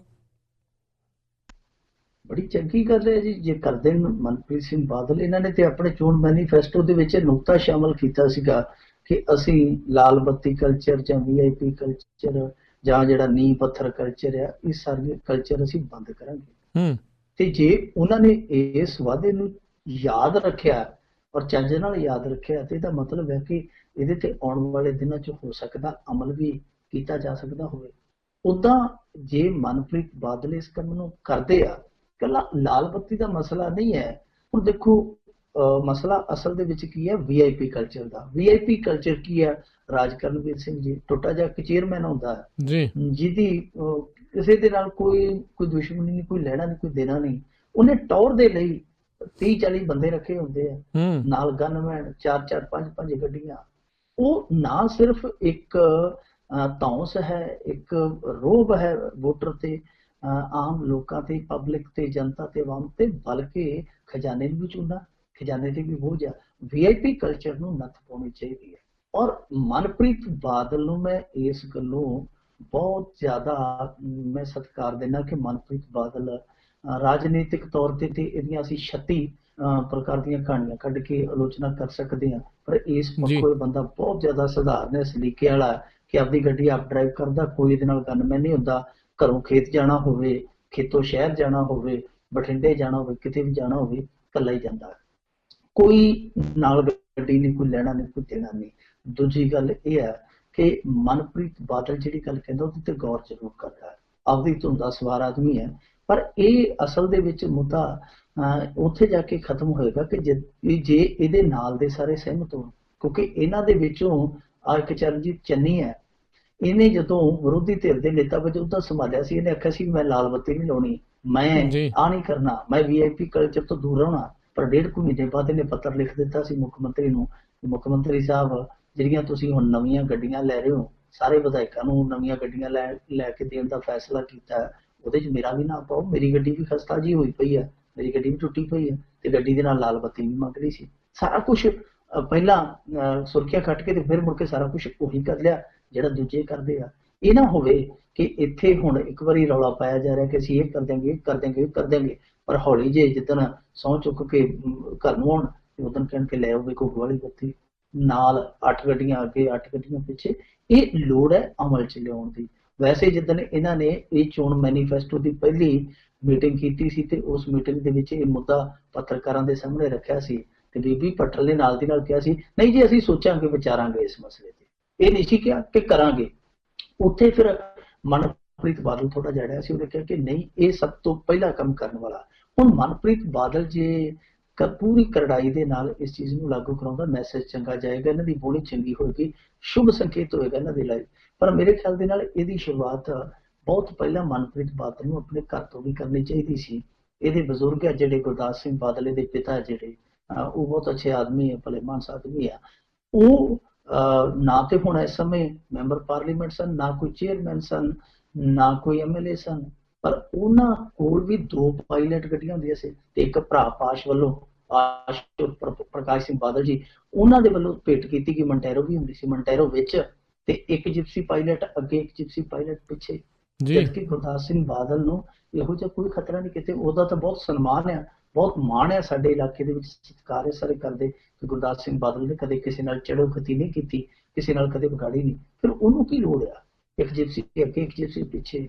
ਠੀਕ ਹੈ, ਕੋਈ ਬਿਰਧ ਅਵਸਥਾ ਦੇ ਵਿੱਚ ਕਿਸੇ ਨਾ ਕਿਸੇ ਕੋਈ ਨਾ ਕੋਈ ਬੰਦੇ ਦੀ ਲੋੜ ਪੈਂਦੀ ਹੈ। ਇੱਕ ਤਾਂ ਹੋਵੇ ਇੱਕ ਪਾਇਲਟ ਜਿਪਸੀ ਅੱਗੇ, ਇੱਕ ਪਾਇਲਟ ਜਿਪਸੀ ਪਿੱਛੇ, ਉਹ ਵੀ ਤਾਂ VIP ਕਲਚਰ ਹੈ ਨਾ। ਸੋ ਸ਼ੁਰੂਆਤ ਘਰ ਤੋਂ ਪਹਿਲਾਂ ਹੀ ਕਰ ਦੇਣੀ ਚਾਹੀਦੀ ਸੀ, ਪਰ ਫਿਰ ਵੀ ਦੇਰ ਆਇਦ ਦਰੁਸਤ ਆਇਦ ਜੇ ਕਰਕੇ ਵਿਖਾਉਂਦੇ ਆ ਤੇ ਸਾਨੂੰ ਸਵਾਗਤ ਕਰਨਾ ਚਾਹੀਦਾ। ਜੀ ਜੀ। ਅਗਲੀ ਗੱਲ ਕਰੀਏ, ਡੇਰਾ ਜਿਹੜਾ ਝੂਠਾ ਸੌਦਾ ਹੈ ਉਹਨੇ ਅਕਾਲੀ ਦਲ ਦੀ ਹਾਰ ਦਾ ਅਕਾਲੀ ਦਲ ਸਿਰ ਹੀ ਭੰਨਿਆ, ਠੀਕ ਕਰਾ? ਦੇਖੋ, ਇਹ ਸੰਦ ਨੂੰ ਸੰਦ ਵਾਲੀ ਗੱਲ ਆ, ਉਹੋ ਜਿਹੇ ਅਕਾਲੀ ਆ ਉਹੋ ਜਿਹੇ ਡੇਰੇ ਵਾਲੇ ਆ, ਇਹਨਾਂ ਦੀ ਸਮਝ ਹੀ ਨਹੀਂ ਆਉਂਦੀ। ਪਹਿਲਾਂ ਤੇ ਮੰਨਦੇ ਨਹੀਂਗੇ ਕਿ ਜੀ ਸਮਰਥਨ ਦਿੱਤਾ ਕਿਹਨੇ ਤੇ ਸਮਰਥਨ ਜਾ ਕੇ ਮੰਗਿਆ ਕਿਹਨੇ, ਉਹ ਵੀ ਸਪਸ਼ਟ ਨਹੀਂ ਕਰਦੇ। ਫਿਰ ਦੂਜੀ ਗੱਲ ਇਹ ਹੈ ਕਿ ਹੁਣ ਜਿਵੇਂ ਕਹਿੰਦੇ ਨਾ, ਯਾਰੀ ਲੱਗੀ ਤੋਂ ਲਵਾ ਲੈ ਤਖਤੇ ਤੇ ਟੁੱਟੀ ਤੋਂ ਚਗਾਟ ਫਟ ਲਈ। ਪਹਿਲਾਂ ਤੇ ਸਾਰਾ ਕੁਝ ਇਹਨਾਂ ਨੇ ਰਜਾਮੰਦੀ ਨਾਲ ਕਰ ਲਿਆ ਤੇ ਹੁਣ ਇੱਕ ਦੂਜੇ ਤੋਂ ਇਸ ਤਰ੍ਹਾਂ ਲੜ ਛਡਾ ਕੇ ਭੱਜਦੇ ਪਏ ਆ। ਅਸਲ ਦੇ ਵਿੱਚ ਡੇਰੇ ਵਾਲਿਆਂ ਨੇ ਕਿਹਾ ਕਿ ਦੇਖੋ, ਜੇ ਅਸੀਂ ਇਹਨਾਂ ਦਾ ਸਮਰਥਨ ਨਾ ਕਰਦੇ ਤੇ ਇਹਨਾਂ ਦੀਆਂ ਜਿਹੜੀਆਂ ਸੀਟਾਂ ਸੀ 4 ਤੋਂ 5 ਹੋ ਗਈਆਂ ਸੀ। ਜੇ 15 ਤੱਕ ਗਏ ਆ ਤੇ ਇਹ ਸਾਡੀ ਬਦੌਲਤ ਗਏ ਆ। ਕਹਿੰਦੇ ਕਿ ਵਾਕਿਆ ਅਸੀਂ ਜੋ ਕਿਹਾ ਸੀ ਨਾ ਕਿ ਅਸੀਂ ਇਹਨਾਂ ਨੂੰ ਨਮੋਸ਼ੀਜਨਕ ਹਾਰ ਤੋਂ ਬਚਾਵਾਂਗੇ, ਵਾਕਿਆ ਅਸੀਂ ਇਹਨਾਂ ਨੂੰ ਨਮੋਸ਼ੀਜਨਕ ਹਾਰ ਤੋਂ ਬਚਾ ਲਿਆ। ਹਾਰ ਤੋਂ ਨਹੀਂ ਸੀ ਕਿਹਾ ਕਿ ਹਾਰ ਤੋਂ ਬਚਾ ਲਾਂਗੇ। ਸੋ ਇਹੋ ਜਿਹੇ ਬਿਆਨ ਉਹਨਾਂ ਦੇ ਸਿਆਸੀ ਵਿੰਗ ਵੱਲੋਂ ਆ ਰਹੇ ਆ। ਇਹ ਕਿਉਂ ਆ ਰਹੇ ਆ? ਕਿਉਂਕਿ ਵਿੱਚੋਂ ਇਹਨਾਂ ਦੇ ਲੀਡਰ ਕਹਿੰਦੇ ਫਿਰਦੇ ਜਿਹੜੇ ਹਾਰ ਗਏ ਆ ਕਿ ਡੇਰੇ ਵਾਲੇ ਸਾਡੇ ਨਾਲ ਦਗਾ ਕਰਕੇ ਇਹਨਾਂ ਨੇ ਸਾਈਆਂ ਸਾਡੇ ਨਾਲ ਲਾਈਆਂ, ਵਧਾ ਕਿਸੇ ਹੋਰ ਪਾਸੇ ਗਏ। ਹੁਣ ਉਹਨਾਂ ਨੇ ਪ੍ਰਤੀਕਰਮ ਵਜੋਂ ਗੱਲ ਕਹੀ ਹੈ ਕਿ ਨਹੀਂ, ਜੇ ਅਸੀਂ ਤੁਹਾਡੇ ਤੋਂ ਅੱਖਾਂ ਫੇਰੀਆਂ ਹੁੰਦੀਆਂ ਤੇ ਤੁਸੀਂ ਕਿਸੇ ਪਾਸੇ ਵੀ ਅੱਖ ਚੁੱਕਣ ਜੋਗੇ ਨਹੀਂ ਸੀ ਰਹਿਣਾ। ਤੁਹਾਨੂੰ ਜਿਹੜੀਆਂ ਸੀਟਾਂ ਆਈਆਂ 1.25 ਦਰਜਨ, ਇਹ ਵੀ ਨਹੀਂ ਸੀ ਆਉਣੀਆਂ। ਉਹਨਾਂ ਦੇ ਕਹਿਣ ਦਾ ਭਾਵ ਇਹ ਆ। ਔਰ ਇਹ ਜੋ ਗੱਲਾਂ ਹੁਣ ਕੀਤੀਆਂ ਜਾ ਰਹੀਆਂ ਕਿ ਜੀ ਅਸੀਂ ਸਮਰਥਨ ਦਿੱਤਾ, ਸਾਡੇ ਬੰਦਿਆਂ ਨੇ ਤੁਹਾਡੇ ਲਈ ਕੰਪੇਨ ਕੀਤੀ, ਬੂਥ ਲੈਵਲ ਤੇ ਜਾ ਕੇ ਪ੍ਰਬੰਧ ਕੀਤੇ, ਵੋਟਾਂ ਪਵਾਈਆਂ, ਪਰ ਇਹਨਾਂ ਵੋਟਾਂ ਦਾ ਲੋਕੀ ਆ ਜਿਹੜੇ ਉਹ ਲੱਭਦੇ ਫਿਰਦੇ ਆ, ਪੈੜ ਲੱਭਦੇ ਫਿਰਦੇ, ਪੈੜਾ ਲੱਭਦੇ ਫਿਰਦੇ ਆ ਕਿ ਇਹ ਵੋਟਾਂ ਆਖਰ ਗਈਆਂ ਕਿੱਥੇ। ਕਿਉਂਕਿ ਤਾਂ ਕਹਿੰਦੇ ਸਨ ਕਿ ਹਰੇਕ ਹਲਕੇ ਦੇ ਵਿੱਚ ਸਾਡੀ 15 ਤੋਂ 20 ਹਜ਼ਾਰ ਵੋਟ ਆ। ਹੋਇਆ ਕਿ ਜਿਹੜੇ ਇਲਾਕੇ ਦੇ ਵਿੱਚ ਸਭ ਤੋਂ ਜ਼ਿਆਦਾ ਵੋਟ ਕਹਿੰਦੇ ਸਨ ਬੁਲਾਡੇ ਦੇ ਵਿੱਚੋਂ ਵੀ ਇਹਨਾਂ ਦਾ ਕੈਂਡੀਡੇਟ ਹਾਰ ਗਿਆ। ਇੱਥੋਂ ਤੱਕ ਕਿ ਜਿੱਥੇ ਇਹਨਾਂ ਦਾ ਸਭ ਤੋਂ ਦੂਜੇ ਨੰਬਰ ਦਾ ਸਭ ਤੋਂ ਵੱਡਾ ਡੇਰਾ ਸਲਾਬਤਪੁਰੇ ਦਾ, ਰਾਮਪੁਰੇ ਫੂਲ ਤੋਂ, ਉਹ ਸਰਦਾਰ ਸਾਹਿਬ ਵੀ ਹਾਰ ਗਏ, ਸਿਕੰਦਰ ਸਿੰਘ ਮਲੂਕਾ, ਜਿਹੜੇ ਖੁਦ ਡੇਰੇ ਦੇ ਵਿੱਚ ਗਏ ਸਨ। ਇਸ ਤਰ੍ਹਾਂ ਦੀਆਂ ਬਹੁਤ ਸਾਰੀਆਂ ਸੀਟਾਂ। ਹਾਂ, ਸਰਦੂਲਗੜ੍ਹੋਂ ਇਹਨਾਂ ਨੇ ਵਾਹਵਾ ਸਪੋਰਟ ਕੀਤੀ ਲੱਗਦੀ ਹੈ। ਸਰਦੂਲਗੜ੍ਹੋਂ ਭੁੰਦਰ ਸਾਹਿਬ ਦੇ ਫਰਜ਼ੰਦ ਜਿੱਤ ਗਏ ਆ।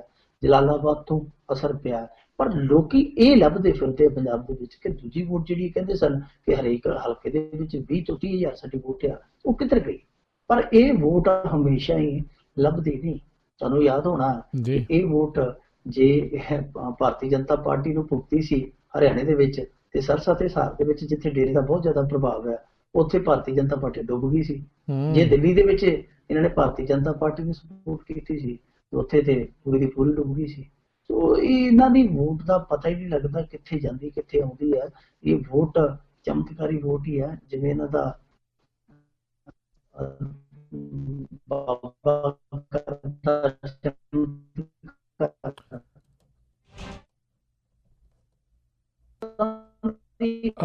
ਆਵਾਜ਼ ਦੇ ਵਿੱਚ ਥੋੜ੍ਹੀ ਜਿਹੀ ਪ੍ਰੋਬਲਮ ਆ ਰਹੀ ਹੈ ਸਰੋਤਿਓ, ਟਰਾਈ ਕਰਦੇ ਹਾਂ ਵੀ ਜਲਦੀ ਆਵਾਜ਼ ਜਿਹੜੀ ਜੀ ਆਪਾਂ ਠੀਕ ਕਰ ਸਕੀਏ।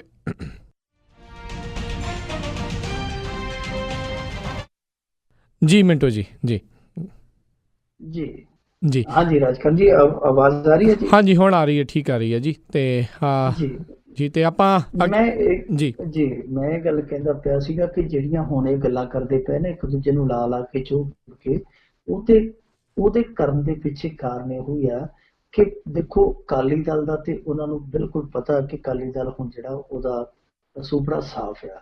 ਅਸਲ ਦੇ ਵਿੱਚ ਉਹਨਾਂ ਦਾ ਜਿਹੜਾ ਸਾਂਝ ਪਿਆਲੀ ਜਿਹੜਾ ਕੰਮ ਹੈ ਭਾਰਤੀ ਜਨਤਾ ਪਾਰਟੀ ਲਈ, ਉਹ ਭਾਰਤੀ ਜਨਤਾ ਪਾਰਟੀ ਨੂੰ ਮੈਸੇਜ ਦੇਣਾ ਚਾਹੁੰਦੇ ਆ ਕਿ ਇਹਨਾਂ ਦੀਆਂ ਗੱਲਾਂ ਤੇ ਧਿਆਨ ਨਾ ਦਿਓ, ਅਸੀਂ ਤੁਹਾਡੇ ਨਾਲ ਖੜੇ ਹਾਂ ਤੇ ਅਸੀਂ ਜੋ ਇਹਨਾਂ ਦੇ ਪਿੜ ਪੱਲੇ ਪਾਇਆ ਉਹ ਤੁਹਾਡੇ ਕਰਕੇ ਪਾਇਆ। ਸੋ ਉਹ ਆਪਣਾ, ਉਹ ਜਿਵੇਂ ਕਹਿੰਦੇ ਹੁੰਦੇ ਨਾ ਕਿ ਸਿਰਾਂ ਦੇ ਮੁਲਾਜੇ ਤੇ ਉਹ ਆ ਕਿ ਮੂੰਹ ਦੇ ਮੁਲਾਜੇ ਤੇ ਸਿਰਾਂ ਨੂੰ ਸਲਾਮਾਂ। ਉਹ ਗੱਲ ਹੈ ਕਿ ਉਹ ਮੂੰਹਾਂ ਦੇ ਮੁਲਾਜੇ ਹੁਣ ਕਿਸੇ ਨਾਲ ਤੇ ਸਿਰਾਂ ਦੀਆਂ ਸਲਾਮਾਂ ਕਿਸੇ ਨੂੰ ਕਰਨ ਡਏ ਆ। ਇਸ ਕਰਕੇ ਭਾਰਤੀ ਜਨਤਾ ਪਾਰਟੀ ਨਾਲ ਉਹਨਾਂ ਦੇ ਰਿਸ਼ਤੇ ਖਰਾਬ ਨਾ ਹੋਣ, ਉਹ ਵਾਰ-ਵਾਰ ਅਖਬਾਰਾਂ ਰਾਹੀਂ ਕਹਿੰਦੇ ਆ ਕਿ ਅਕਾਲੀ ਦਲ ਇਸ ਕਰਕੇ ਡੁੱਬਿਆ ਕਿਉਂਕਿ ਇਹਨਾਂ ਦੀ ਬਦਨਾਮੀ ਬਹੁਤ ਜ਼ਿਆਦਾ ਸੀ। ਡੇਰੇ ਦੇ ਸਿਆਸੀ ਵਿੰਗ ਨੇ ਕਿਹਾ, ਉਹ ਕਹਿੰਦੇ ਕਿ ਇਹਨਾਂ ਦੀ ਸਾਖ ਹੀ ਇੰਨੀ ਬਦਨਾਮ ਹੋ ਚੁੱਕੀ ਸੀ ਇਹ ਸਾਡੀ ਸਪੋਰਟ ਵੀ ਇਹਨਾਂ ਨੂੰ ਸਪੋਰਟ ਕਰਕੇ ਗਾਹ ਨਹੀਂ ਲਿਜਾ ਸਕੀ। ਪਰ ਇੱਕ ਸਵਾਲ ਤੇ ਇਹਨਾਂ ਤੇ ਵੀ ਉੱਠੇਗਾ ਨਾ ਕਿ ਕੀ ਇਹ ਜਿਹੜੇ ਤੁਸੀਂ ਸੱਚੇ ਸੌਦੇ ਵਾਲੇ ਹੋ, ਇਹੋ ਜਿਹੇ ਹੁਣ ਸੌਦੇ ਸ਼ੁਰੂ ਕਰ ਦਿੱਤੇ ਤੁਸੀਂ ਕਿ ਉੱਤੋਂ ਜਾਂ ਇਧਰੋਂ ਆਸੇ ਪਾਸੇ ਕੋਈ ਫਾਇਦਾ ਨਜ਼ਰ ਆਉਂਦਾ ਤੇ ਤੁਸੀਂ ਬਦਨਾਮ ਬੰਦੇ ਦੀ ਗੱਲ ਲੱਗ ਜਾਂਦੇ ਜਾ ਕੇ। ਜੀ ਜੀ। ਤੇ ਅਗਲੀ ਗੱਲ ਕਰੀਏ, ਕੈਪਟਨ ਨੂੰ ਮੁੱਖ ਮੰਤਰੀ ਬਣਦਿਆਂ ਹੀ ਮਿਲਿਆ ਵਿਜੀਲੈਂਸ ਤੋਂ ਤੋਹਫਾ। ਵਿਜੀਲੈਂਸ ਦਾ ਤੋਹਫਾ ਤੇ ਇਹਨੂੰ ਆ ਹੀ ਜਾਣਾ ਸੀਗਾ, ਕਿਉਂਕਿ ਵਿਜੀਲੈਂਸ ਹੈ ਜਿਹੜੀ ਉਹ ਘੁੰਮਦੀ ਆ ਆਲੇ ਦੁਆਲੇ ਉਸ ਸੱਤਾ ਦੇ, ਉਸ ਪਾਵਰ ਦੇ, ਜਿਹਦੇ ਤੋਂ ਉਹਨੂੰ ਊਰਜਾ ਮਿਲਦੀ ਹੈ, ਜਿਹਦੇ ਤੋਂ ਉਹਨੂੰ ਸੰਕੇਤ ਮਿਲਦੇ ਆ। ਵਿਜੀਲੈਂਸ ਨੇ ਹੁਣ ਇੱਕ ਨਾਟਕ ਕੀਤਾ, ਨੌਟੰਕੀ ਕੀਤੀ ਹੈ, ਡਰਾਮਾ ਕੀਤਾ ਕਿ ਜੀ ਸਾਨੂੰ ਕੁਝ ਦਿਨ ਪਹਿਲਾਂ ਇੱਕ ਅਰਜ਼ੀ ਮਿਲੀ ਸੀ। ਅਰਜ਼ੀ ਦੇ ਵਿੱਚ ਇਹ ਮੰਗ ਕੀਤੀ ਗਈ ਹੈ ਕਿ ਉਸ ਵੇਲੇ ਸਿਟੀ ਸੈਂਟਰ ਘੁਟਾਲੇ ਦਾ ਜਿਹੜਾ ਮਾਮਲਾ, ਉਹਦੇ 'ਚ ਕੈਪਟਨ ਧਿਰ ਦਾ ਜਿਹੜਾ ਪੱਖ ਚੰਗੀ ਤਰ੍ਹਾਂ ਨਹੀਂ ਸੁਣਿਆ ਗਿਆ, ਸੋ ਅਸੀਂ ਇਸ ਕੇਸ ਨੂੰ ਦੁਬਾਰਾ ਖੋਲ੍ਹਦੇ ਪਏ ਹਾਂ। ਹੁਣ ਇਸ ਕੇਸ ਨੂੰ ਖੋਲ੍ਹਣ ਦਾ ਮਤਲਬ ਆ ਕਿ ਕਲੀਨ ਚਿੱਟ ਲੰਘਾਉਣ ਲਈ ਬਾਰੀ ਖੁੱਲੀ ਜਾ ਰਹੀ ਹੈ, ਹੋਰ ਕੁਛ ਨਹੀਂ ਹੈ। ਸਿਰਫ ਤੇ ਸਿਰਫ ਇੱਕ ਰਾਹ ਲੱਭਿਆ ਜਾ ਰਿਹਾ ਕਿ ਕੈਪਟਨ ਅਮਰਿੰਦਰ ਸਿੰਘ ਆ ਰਿਹਾ, ਇਹਦੇ ਆਉਂਦਿਆਂ ਹੀ ਖੁਸ਼ਾਮਦੀ ਹਾਸਲ ਕਰ ਲਈ ਕਲੀਨ ਚਿੱਟ ਜਿਹੜੀ ਦੇ ਦਈਏ ਤੇ ਬੱਲੇ ਬੱਲੇ ਬਹਿਜਾ ਹੋ ਜਾਏਗੀ। ਸੋ ਇਸ ਕਰਕੇ ਹੁਣ ਇਹ ਰਚਿਆ ਜਾ ਰਿਹਾ, ਪ੍ਰਪੰਚ ਰਚਿਆ ਜਾ ਰਿਹਾ ਕਿ ਜੀ ਸਾਨੂੰ ਅਰਜ਼ੀ ਆਈ ਹੈ, ਅਰਜ਼ੀ ਤੋਂ ਇਹ ਮੰਗ ਉੱਠੀ ਹੈ, ਇਹ ਕੀਤਾ ਉਹ ਕੀਤਾ ਜੋ ਕੀਤਾ। ਇਹ ਅਰਜ਼ੀ ਜਿਹੜੀ ਦੱਸਦੇ ਪਏ ਆ, ਇਹ ਅਰਜ਼ੀ ਚੋਣ ਨਤੀਜਿਆਂ ਤੋਂ 1-2 ਦਿਨ ਪਹਿਲਾਂ ਪਾਈ ਦੱਸੀ ਗਈ ਹੈ। ਔਰ ਦੱਸਦੇ ਤੇ ਇਹ ਵੀ ਹੈ ਕਿ ਵਿਜੀਲੈਂਸ ਹੁਣ ਉਸ ਬੰਦੇ ਦਾ ਨਾਮ ਨਹੀਂ ਦੱਸਦੀ ਪਈ ਜਿਸ ਬੰਦੇ ਨੇ ਇਹ ਅਰਜ਼ੀ ਪਾਈ ਹੈ। ਤੇ ਲੋਕੀ ਤੇ ਇਹ ਵੀ ਕਹਿੰਦੇ, ਅੰਦਰੋਂ ਚਰਚੇ ਤੇ ਇਹ ਵੀ ਕਰਦੇ ਆ ਕਿ ਇਹ ਅਰਜ਼ੀ ਆਪ ਹੀ ਪਵਾਈ ਗਈ ਹੈ ਵਿਜੀਲੈਂਸ ਵੱਲੋਂ, ਕਿ ਕਿਸੇ ਤਰੀਕੇ ਦੇ ਨਾਲ ਕੈਪਟਨ ਅਮਰਿੰਦਰ ਸਿੰਘ ਨੂੰ ਆਉਂਦਿਆਂ ਹੀ ਤੋਹਫਾ ਦਿੱਤਾ ਜਾਵੇ। ਸੋ ਇਹ ਤੋਹਫਾ ਲਗਭਗ ਕੈਪਟਨ ਅਮਰਿੰਦਰ ਸਿੰਘ ਨੂੰ ਮਿਲ ਗਿਆ, ਕਿਉਂਕਿ ਅਰਜ਼ੀ ਤੇ ਇਹਨਾਂ ਨੇ ਕਾਰਵਾਈ ਆਰੰਭ ਦਿੱਤੀ ਹੈ। ਹੁਣ ਸਵਾਲ ਇਹ ਉੱਠਦਾ ਹੈ ਕਿ ਕੀ ਵਿਜੀਲੈਂਸ ਇਸੇ ਤਰ੍ਹਾਂ ਹੀ ਇਹਨਾਂ ਦੀਆਂ ਚਾਬੀਆਂ ਤੇ ਘੁੰਮੇਗੀ? ਜੇ ਇਹਨਾਂ ਦੀਆਂ ਚਾਬੀਆਂ ਤੇ ਘੁੰਮੇਗੀ ਤੇ ਫਿਰ ਪ੍ਰਕਾਸ਼ ਸਿੰਘ ਬਾਦਲ ਦੀਆਂ ਚਾਬੀਆਂ ਤੇ ਵੀ ਘੁੰਮਦੀ ਸੀ। ਫਰਕ ਕੀ ਹੋਇਆ? ਕਿਉਂਕਿ ਪ੍ਰਕਾਸ਼ ਸਿੰਘ ਬਾਦਲ ਦੇ ਰਾਜ ਦੇ ਵਿੱਚ ਕੈਪਟਨ ਅਮਰਿੰਦਰ ਸਿੰਘ ਦੇ ਖਿਲਾਫ ਮਾਮਲਾ ਦਰਜ ਹੋਇਆ, ਉਸ ਤੋਂ ਬਾਅਦ ਕੋਈ ਕਾਰਵਾਈ ਨਹੀਂ ਹੁੰਦੀ। ਤੇ ਜੇ ਕੈਪਟਨ ਅਮਰਿੰਦਰ ਸਿੰਘ ਮੁੜ ਕੇ ਰਾਜ ਦੇ ਵਿੱਚ ਆਉਂਦਾ, ਫਿਰ ਉਹ ਵਿਜੀਲੈਂਸ ਹੈ ਜਿਹੜੀ ਉਹਨੂੰ ਚੇਤਾ ਆਉਂਦਾ ਕਿ ਜੀ ਅਸੀਂ ਤੇ ਇਹਨਾਂ ਦਾ ਪੱਖ ਹੀ ਨਹੀਂ ਸੁਣਿਆ। ਹੁਣ ਦੇਖੋ, ਸਵਾਲ ਸਭ ਤੋਂ ਵੱਡਾ ਇੱਕ ਖੜਾ ਹੁੰਦਾ, ਉਹ ਕੀ ਹੈ ਕਿ ਜੇਕਰ ਉਸ ਸਮੇਂ ਵਿਜੀਲੈਂਸ ਨੇ ਕੈਪਟਨ ਅਮਰਿੰਦਰ ਸਿੰਘ ਧਿਰ ਦਾ ਪੱਖ ਨਹੀਂ ਸੁਣਿਆ, ਠੀਕ ਢੰਗ ਦੇ ਨਾਲ ਉਹਨਾਂ ਨੇ ਇਹਨਾਂ ਦੀਆਂ ਦਲੀਲਾਂ ਨੂੰ, ਇਹਨਾਂ ਦੇ ਤਰਕਾਂ ਨੂੰ ਵਿਚਾਰਿਆ ਨਹੀਂ, ਤਾਂ ਉਸ ਸਮੇਂ ਵਿਜੀਲੈਂਸ ਗਲਤ ਸੀ। ਤੇ ਜੇ ਉਹਨੇ ਸਭ ਕੁਝ ਕੀਤਾ ਕਰਾਇਆ ਤੇ ਅੱਜ ਪਲਟਦੀ ਪਈ ਆ, ਫਿਰ ਹਾਲ ਦੀ ਘੜੀ ਉਹ ਗਲਤ ਆ। ਦੋਵਾਂ ਹੀ ਸੂਰਤਾਂ ਦੇ ਵਿੱਚ ਕਿਤੇ ਨਾ ਕਿਤੇ ਤੇ ਉਹ ਗਲਤ ਆ। ਜੇ ਉਹ ਕਿਤੇ ਨਾ ਕਿਤੇ ਗਲਤ ਆ, ਜੇ ਉਹਨੇ ਚੱਲਣਾ ਹੀ ਇਹੋ ਜਿਹੀਆਂ ਚਾਬੀਆਂ ਤੇ ਇਹੋ ਜਿਹੀਆਂ ਰਿਮੋਟਾਂ ਤੇ ਆ, ਤੇ ਫਿਰ ਤੇ ਸਾਨੂੰ ਕਹਿਣਾ ਪੈਣਾ ਕਿ ਜਿੱਥੋਂ ਦੀ ਖੋਤੀ ਉੱਥੇ ਹੀ ਖਲੋਤੀ, ਉੱਥੇ ਆ ਖਲੋਤੀ ਆ। ਸੋ ਇਹ ਵਿਜੀਲੈਂਸ ਦਾ ਜਿੱਥੋਂ ਤੱਕ ਰਿਕਾਰਡ ਹੈ, ਵਿਜੀਲੈਂਸ ਦਾ ਜਿਹੜਾ ਟਰੈਕ ਰਿਕਾਰਡ ਹੈ ਹੁਣ ਤੱਕ ਦਾ, ਉਹ ਇਹੋ ਹੀ ਆ ਕਿ ਜਿਹੜੀ ਇੱਥੇ ਸਰਕਾਰ ਹੁੰਦੀ ਹੈ, ਜਿਹਦੀ ਖਾਈ ਹੈ ਬਾਜਰੀ ਉਹਦੀ ਭਰੀ ਹੈ ਹਾਜ਼ਰੀ। ਉਹ ਗੱਲ ਕਰਦੀ ਹੈ ਕਿ ਜਿਹੜੀ ਸਰਕਾਰ ਹੁੰਦੀ ਹੈ ਉਹਦੇ ਇਸ਼ਾਰਿਆਂ ਤੇ ਚੱਲਦੀ ਹੈ। ਅੱਜ ਇਹ ਕਲੀਨ ਚਿੱਟ ਜਿਹੜੀ ਹੈ ਉਹ ਮੇਰੇ ਖਿਆਲ ਦੇ ਨਾਲ ਲਗਭਗ ਤਿਆਰ ਆ, ਪਰ ਮੇਰੇ ਖਿਆਲ ਦੇ ਨਾਲ ਜਿੱਥੋਂ ਤੱਕ ਮੇਰਾ ਜ਼ਿਆਤੀ ਵਿਚਾਰ ਆ, ਕੈਪਟਨ ਅਮਰਿੰਦਰ ਸਿੰਘ ਨੂੰ ਇਹਨਾਂ ਚੀਜ਼ਾਂ ਦੇ ਵਿੱਚ ਕਲੀਨ ਚਿੱਟਾ ਲੈਣ ਦੀ ਥਾਂ ਤੇ, ਕਲੀਨ ਚਿੱਟਾ ਦੇਣ ਦੀ ਥਾਂ ਤੇ ਆਪਣੇ ਸਿਸਟਮ ਨੂੰ ਇਹ ਕਰਨਾ ਚਾਹੀਦਾ ਹੈ ਕਿ ਉਹ ਜੋ ਗੰਦ ਫੈਲਿਆ ਉਹ ਕਦੇ ਆਪਣੀਆਂ ਫੋਰਸਸ ਨੂੰ, ਆਪਣੀਆਂ ਇੰਟੈਲੀਜੈਂਸ ਜਿੰਨੀਆਂ ਇਹਨਾਂ ਦੇ ਕੋਲ ਇਹ ਤਨਜ਼ੀਮਾਂ ਨੇ, ਕਿ ਭਾਈ ਮੈਨੂੰ ਕਲੀਨ ਚਿੱਟਾ ਦੇਣ ਦੀ ਥਾਂ ਤੇ ਪਹਿਲਾਂ ਤੁਸੀਂ ਇਹ ਗੰਦ ਕਲੀਨ ਕਰੋ। ਜੀ ਜੀ ਜੀ। ਅਗਲੀ ਗੱਲ ਕਰੀਏ, ਆਪ ਦੇ ਵੱਡੇ ਆਗੂਆਂ ਦੀ ਖੁਸ਼ੀਆਂ ਮਨਾਉਂਦਿਆਂ ਦੀ ਵਾਇਰਲ ਹੋਈ ਵੀਡੀਓ, ਉਸਨੇ ਨਵੇਂ ਚਰਚੇ ਛੇੜੇ। ਦੇਖੋ, ਪਹਿਲੀ ਗੱਲ ਤੇ ਇਹ ਹੈ ਕਿ ਇਹ ਵੀਡੀਓ ਹੈ ਜਿਹੜੀ, ਇਹ ਵੀਡੀਓ ਹੈ ਇਲੈਕਸ਼ਨ ਵਾਲੇ ਦਿਨ ਦੀ। ਜੀ, ਪਹਿਲੀ ਗੱਲ ਤੇ ਇਹ ਪ੍ਰਚਾਰੀ ਜਾ ਰਹੀ ਹੈ ਕਿ ਜੀ ਇਹ ਵੀਡੀਓ ਰਿਜ਼ਲਟ ਵਾਲੇ ਦਿਨ ਦੀ ਹੈ, ਨਤੀਜੇ ਵਾਲੇ ਦਿਨ ਦੀ ਆ। ਇਹ ਵੀਡੀਓ ਉਸ ਦਿਨ ਦੀ ਨਹੀਂ, ਇਹ ਗਲਤ ਹੈ, ਬਿਲਕੁਲ ਕੋਰਾ ਝੂਠ ਹੈ ਕਿ ਇਹ ਵੀਡੀਓ 11 ਮਾਰਚ ਦੀ ਹੈ। ਇਹ ਵੀਡੀਓ ਹੈ 4 ਫਰਵਰੀ ਦੀ। ਔਰ 4 ਫਰਵਰੀ ਦੀ ਵੀਡੀਓ ਇਸ ਕਰਕੇ ਮੈਂ ਕਹਿ ਸਕਦਾ ਕਿਉਂਕਿ ਤੁਹਾਨੂੰ ਯਾਦ ਹੋਣਾ ਉਸ ਦਿਨ ਇੱਥੇ ਹਦਾਇਤਾਂ ਹੋਈਆਂ ਸਨ ਕਿ ਸਮੇਤ ਅਰਵਿੰਦ ਕੇਜਰੀਵਾਲ ਦੇ ਇਹ ਸਾਰੇ ਲੀਡਰ ਜਿਹੜੇ ਬਾਹਰਲੇ ਲੀਡਰ ਆ ਉਹ ਪੰਜਾਬ ਤੋਂ ਬਾਹਰ ਹੋ ਜਾਣ। ਇਹ ਦਿੱਲੀ ਨਹੀਂ ਸਨ ਗਏ, ਇਹ ਜਾ ਕੇ ਚੰਡੀਗੜ੍ਹ ਬਹਿ ਗਏ ਸੀ। ਚੰਡੀਗੜ੍ਹ ਦੇ ਵਿੱਚ ਇਹ ਜਿੱਥੇ ਬੈਠੇ ਸਨ, ਇਹ ਵੀਡੀਓ ਉਸ ਜਗ੍ਹਾ ਦੀ ਹੈ। ਔਰ ਉੱਥੇ ਹਾਸਾ ਠੱਠਾ ਹੋਇਆ, ਕਿਉਂਕਿ ਵੇਲੇ ਸਨ, ਵੋਟਾਂ ਪੈ ਰਹੀਆਂ ਸਨ, ਇੱਕ ਪਾਸੇ ਨਿਗਾਹ ਰੱਖ ਰਹੇ ਸਨ, ਟੈਲੀਫੋਨ ਤੇ ਰਾਬਤੇ ਸਨ, ਕੀ ਹੋ ਰਿਹਾ, ਕਿੱਥੋਂ ਕਿੰਨੀ ਵੋਟ ਪੈਣ ਦੀ ਸੰਭਾਵਨਾ, ਇਹ ਸਭ ਕੁਛ ਉੱਥੇ ਵਾਰ ਰੂਮ ਜਿਹਨੂੰ ਕਹਿੰਦੇ ਆ, ਉਸ ਵਾਰ ਰੂਮ ਦੇ ਵਿੱਚ ਬਹਿ ਕੇ ਇਹ ਦੇਖਦੇ ਪਏ ਸਨ। ਇਸੇ ਦੌਰਾਨ ਫਿਰ ਉੱਥੇ ਹਾਸਾ ਮਜ਼ਾਕ ਚੱਲ ਪਿਆ, ਕਿਉਂਕਿ ਇਕੱਠੇ ਹੋਏ ਸਨ ਸਾਰੇ, ਫਰੈਸ਼ ਮੂਵ ਦੇ ਵਿੱਚ ਸੀਗੇ, ਥਕੇਵਾਂ ਲਾ ਰਹੇ ਸੀਗੇ, ਗਾਉਣ ਵਜਾਉਣ ਦਾ ਵੀ ਕੰਮ ਚੱਲਦਾ ਪਿਆ ਸੀ। ਫਿਰ ਨਾਲ ਭਗਵੰਤ ਨੂੰ ਵੀ ਲੈ ਲਿਆ ਇਹਨਾਂ ਨੇ, ਭਗਵੰਤ ਮਾਨ ਨੂੰ ਕਦੇ ਕਹਿੰਦੇ ਕਿਕਲੀ ਸੁਣਾ, ਕਦੇ ਆਹ ਕਰ, ਕਦੇ ਉਹ ਕਰ, ਕਦੇ ਫੂਲਕਾ ਸਾਹਿਬ ਬਾਰੇ ਵੀ ਫੁਲਕਾ ਜਿਵੇਂ ਕਹਿੰਦੇ ਪਏ ਵੀਡੀਓ ਦੇ ਵਿੱਚ, ਉਹ ਸਭ ਕੁਛ ਮਤਲਬ ਕਿ ਇਹਨਾਂ ਨੇ ਹਾਸੇ ਠੱਠੇ ਦੇ ਵਿੱਚ ਕੀਤਾ। ਉਸ ਤਰ੍ਹਾਂ ਇਹਦਾ ਪ੍ਰਭਾਵ ਮਾੜਾ ਗਿਆ। ਹੁਣ ਕੁਛ ਇਹਨਾਂ ਦੇ ਵਲੰਟੀਅਰ ਜਿਹੜੇ ਦੱਸਦੇ ਫਿਰਦੇ ਥਾਂ ਥਾਂ ਤੇ ਸੋਸ਼ਲ ਮੀਡੀਆ 'ਚ ਕਿ ਜੀ ਵੀਡੀਓ 4 ਫਰਵਰੀ ਦੀ, ਪਰ ਲੋਕ ਮੰਨਦੇ ਨਹੀਂ। ਜਦੋਂ ਤੁਹਾਨੂੰ ਪਤਾ ਤੀਰ ਕਮਾਨੋਂ ਨਿਕਲ ਜਾਵੇ ਫਿਰ ਉਹਦਾ ਪਿੱਛਾ ਜਿੰਨਾ ਮਰਜ਼ੀ ਕਰੀ ਜੋ ਹੱਥ ਨਹੀਂ ਆਉਂਦਾ। ਹੁਣ ਲੋਕ ਇਹ ਵੀ ਕਹੀ ਜਾਂਦੇ ਜੀ ਇਹ ਵੀਡੀਓ 11 ਤਰੀਕ ਦੀ ਹੈ ਤੇ 11 ਮਾਰਚ ਨੂੰ ਆ ਦੇਖੋ ਕਿਵੇਂ ਸੰਜੇ ਸਿੰਘੂਰੀ ਜਸ਼ਨ ਮਨਾਉਂਦਾ, ਪਰ ਉਹ ਵੀਡੀਓ ਹੈ ਜਿਹੜੀ ਉਹ 4 ਫਰਵਰੀ ਦੀ ਹੈ। ਉਸ ਤਰ੍ਹਾਂ ਉਸ ਵੀਡੀਓ ਦੇ ਵਿੱਚ ਦੇਖੋ ਹਰੇਕ ਦੀ ਨਿੱਜੀ ਜ਼ਿੰਦਗੀ ਹੈ, ਐਕਟਰ ਦੀ, ਨੇਤਾ ਦੀ, ਚਾਹੇ ਕੋਈ ਸਾਧੂ ਸੰਤ ਹੈ, ਹਰੇਕ ਬੰਦੇ ਦੀ ਕੋਈ ਨਿੱਜੀ ਜ਼ਿੰਦਗੀ ਹੈ। ਆਪਦੀ ਨਿੱਜੀ ਜ਼ਿੰਦਗੀ 'ਚ ਉਹ ਹੱਸਦਾ, ਰੋਂਦਾ, ਕੀ ਕਰਦਾ, ਉਹਦੇ ਤੇ ਅਸੀਂ ਕਿੰਤੂ ਪਰੰਤੂ ਨਹੀਂ ਕਰ ਸਕਦੇ। ਪਰ ਮਸਲਾ ਇਹ ਹੈ ਕਿ ਜਿਸ ਤਰੀਕੇ ਦੇ ਨਾਲ ਭਗਵੰਤ ਮਾਨ ਨੂੰ ਫੋਨ ਤੇ ਲੈ ਕੇ ਉਹਦੇ ਚੁਟਕਲੇ ਜੇ ਸੁਣੇ ਜਾ ਰਹੇ ਆ, ਜਿਸ ਹਲਕੇ ਜਿਹੇ ਲਹਿਜੇ ਦੇ ਨਾਲ ਮਜ਼ਾਕ ਕੀਤੇ ਜਾ ਰਹੇ ਆ, ਫੁਲਕਾ ਸਾਹਿਬ ਦਾ ਨਾਂ ਫੁਲਕਾ ਜਿਸ ਤਰ੍ਹਾਂ ਕਹਿ ਕੇ ਉਚਾਰਿਆ ਜਾ ਰਿਹਾ, ਉਹ ਸਾਰੀਆਂ ਚੀਜ਼ਾਂ ਨੇ ਕੋਈ ਪ੍ਰਭਾਵ ਚੰਗਾ ਨਹੀਂ ਛੱਡਿਆ। ਇਹਨਾਂ ਨੂੰ ਥੋੜਾ ਜਿਹਾ ਸੋਚਣਾ ਚਾਹੀਦਾ। ਦੇਖੋ ਹੁਣ ਵੀਡੀਓ ਵਾਇਰਲ ਕਦੋਂ ਹੋਈ ਹੈ?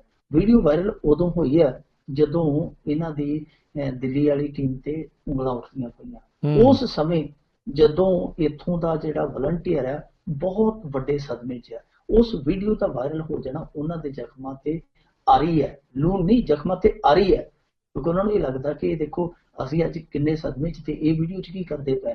ਪਰ ਉੱਥੇ ਇੱਕ ਸਵਾਲ ਖੜਾ ਹੁੰਦਾ ਕਿ ਠੀਕ ਹੈ ਤੁਸੀਂ ਜੋ ਮਰਜ਼ੀ ਹਾਸਾ ਮਜ਼ਾਕ ਕੀਤਾ, ਭਗਵੰਤ ਨੇ ਤੁਹਾਡੇ ਨਾਲ ਜੋ ਮਰਜ਼ੀ ਕੀਤਾ, ਤੁਸੀਂ ਆਪਸ ਦੇ ਵਿੱਚ ਜੋ ਮਰਜ਼ੀ ਗੱਲਾਂ ਕਰੀ ਗਏ, ਉੱਥੇ ਵੀਡੀਓ ਤੁਹਾਨੂੰ ਬਣਾਉਣ ਦੀ ਕੀ ਤੁਕ ਸੀ? ਔਰ ਜੇ ਵੀਡੀਓ ਬਣਾਈ ਹੈ ਤੇ ਬਣਾਈ ਤੁਹਾਡੇ ਬੰਦਿਆਂ ਨੇ, ਕੋਈ ਤੀਜਾ ਤੇ ਉੱਥੇ ਗਿਆ ਨਹੀਂ। ਫਿਰ ਜੇ ਬਣਾਈ ਹੈ ਉਹਨੂੰ ਇਸ ਮੌਕੇ ਤੇ ਵਾਇਰਲ ਕਰਨ ਦੀ ਕੀ ਲੋੜ ਸੀ? ਇਹਦਾ ਮਤਲਬ ਹੈ ਕਿ ਤੁਹਾਡੇ ਘਰ ਦੇ ਵਿੱਚ ਵੀ ਬਹੁਤ ਸਾਰੇ ਚੋਰ ਬੈਠੇ ਆ, ਸੋ ਜਿਨ੍ਹਾਂ ਨੇ ਮੌਕੇ ਤੇ ਸੰਨ ਲਾਇਆ, ਤੇ ਪਰ ਬਦਕਿਸਮਤੀ ਹੈ ਕਿ ਤੁਸੀਂ ਉਹਨਾਂ ਚੋਰਾਂ ਨੂੰ ਹਾਲ ਦੀ ਘੜੀ ਤੱਕ ਵੀ ਪਛਾਣ ਨਹੀਂ ਸਕੇ। ਬਿਲਕੁਲ ਜੀ। ਤੇ ਮਿੰਟੂ ਜੀ ਬਹੁਤ ਬਹੁਤ ਤੁਹਾਡਾ ਧੰਨਵਾਦ ਕਰਦੇ ਹਾਂ। ਸਮਾਂ ਆਪਣਾ ਅੱਜ ਇੱਥੇ ਹੀ ਸਮਾਪਤ ਹੈ ਤੇ ਕੱਲ ਨੂੰ ਫਿਰ ਮਿਲਾਂਗੇ। ਉਦੋਂ ਤੱਕ ਲਈ ਬਹੁਤ ਬਹੁਤ ਧੰਨਵਾਦ, ਬੜੀ ਮਿਹਰਬਾਨੀ, ਸਤਿ ਸ੍ਰੀ ਅਕਾਲ। ਸ਼ੁਕਰੀਆ ਜੀ, ਸਤਿ ਸ੍ਰੀ ਅਕਾਲ। ਤੇ ਸਰੋਤਿਓ ਇੱਥੇ ਹੀ ਸਾਡਾ ਅੱਜ ਦਾ ਇਹ ਪ੍ਰੋਗਰਾਮ ਖਬਰ ਤੇ ਨਜ਼ਰ ਆਓ ਹੁਣ ਸਮਾਪਤ ਹੁੰਦਾ ਹੈ। ਹੁਣ ਮੈਨੂੰ ਰਾਜਕਨਵੀਰ ਸਿੰਘ ਨੂੰ ਇਜਾਜ਼ਤ ਦਿਓ। ਮੇਰੇ ਵੱਲੋਂ ਤੁਹਾਨੂੰ ਸਾਰਿਆਂ ਨੂੰ ਹੀ ਬਹੁਤ ਪਿਆਰ ਸਤਿਕਾਰ ਸਾਹਿਬ ਦੋਨੋਂ ਅੱਜ ਜੋੜ ਕੇ ਨਿੱਘੀ ਜਿਹੀ ਸਤਿ ਸ੍ਰੀ ਅਕਾਲ। ਯੂਨੀਵਰਸਿਟੀ ਰਹੋ, ਹੱਸਦੇ ਖੇਲਦੇ ਰਹੋ ਤੇ ਸੁਣਦੇ ਰਹੋ ਪੰਜਾਬੀ ਰੇਡੀਓ USA।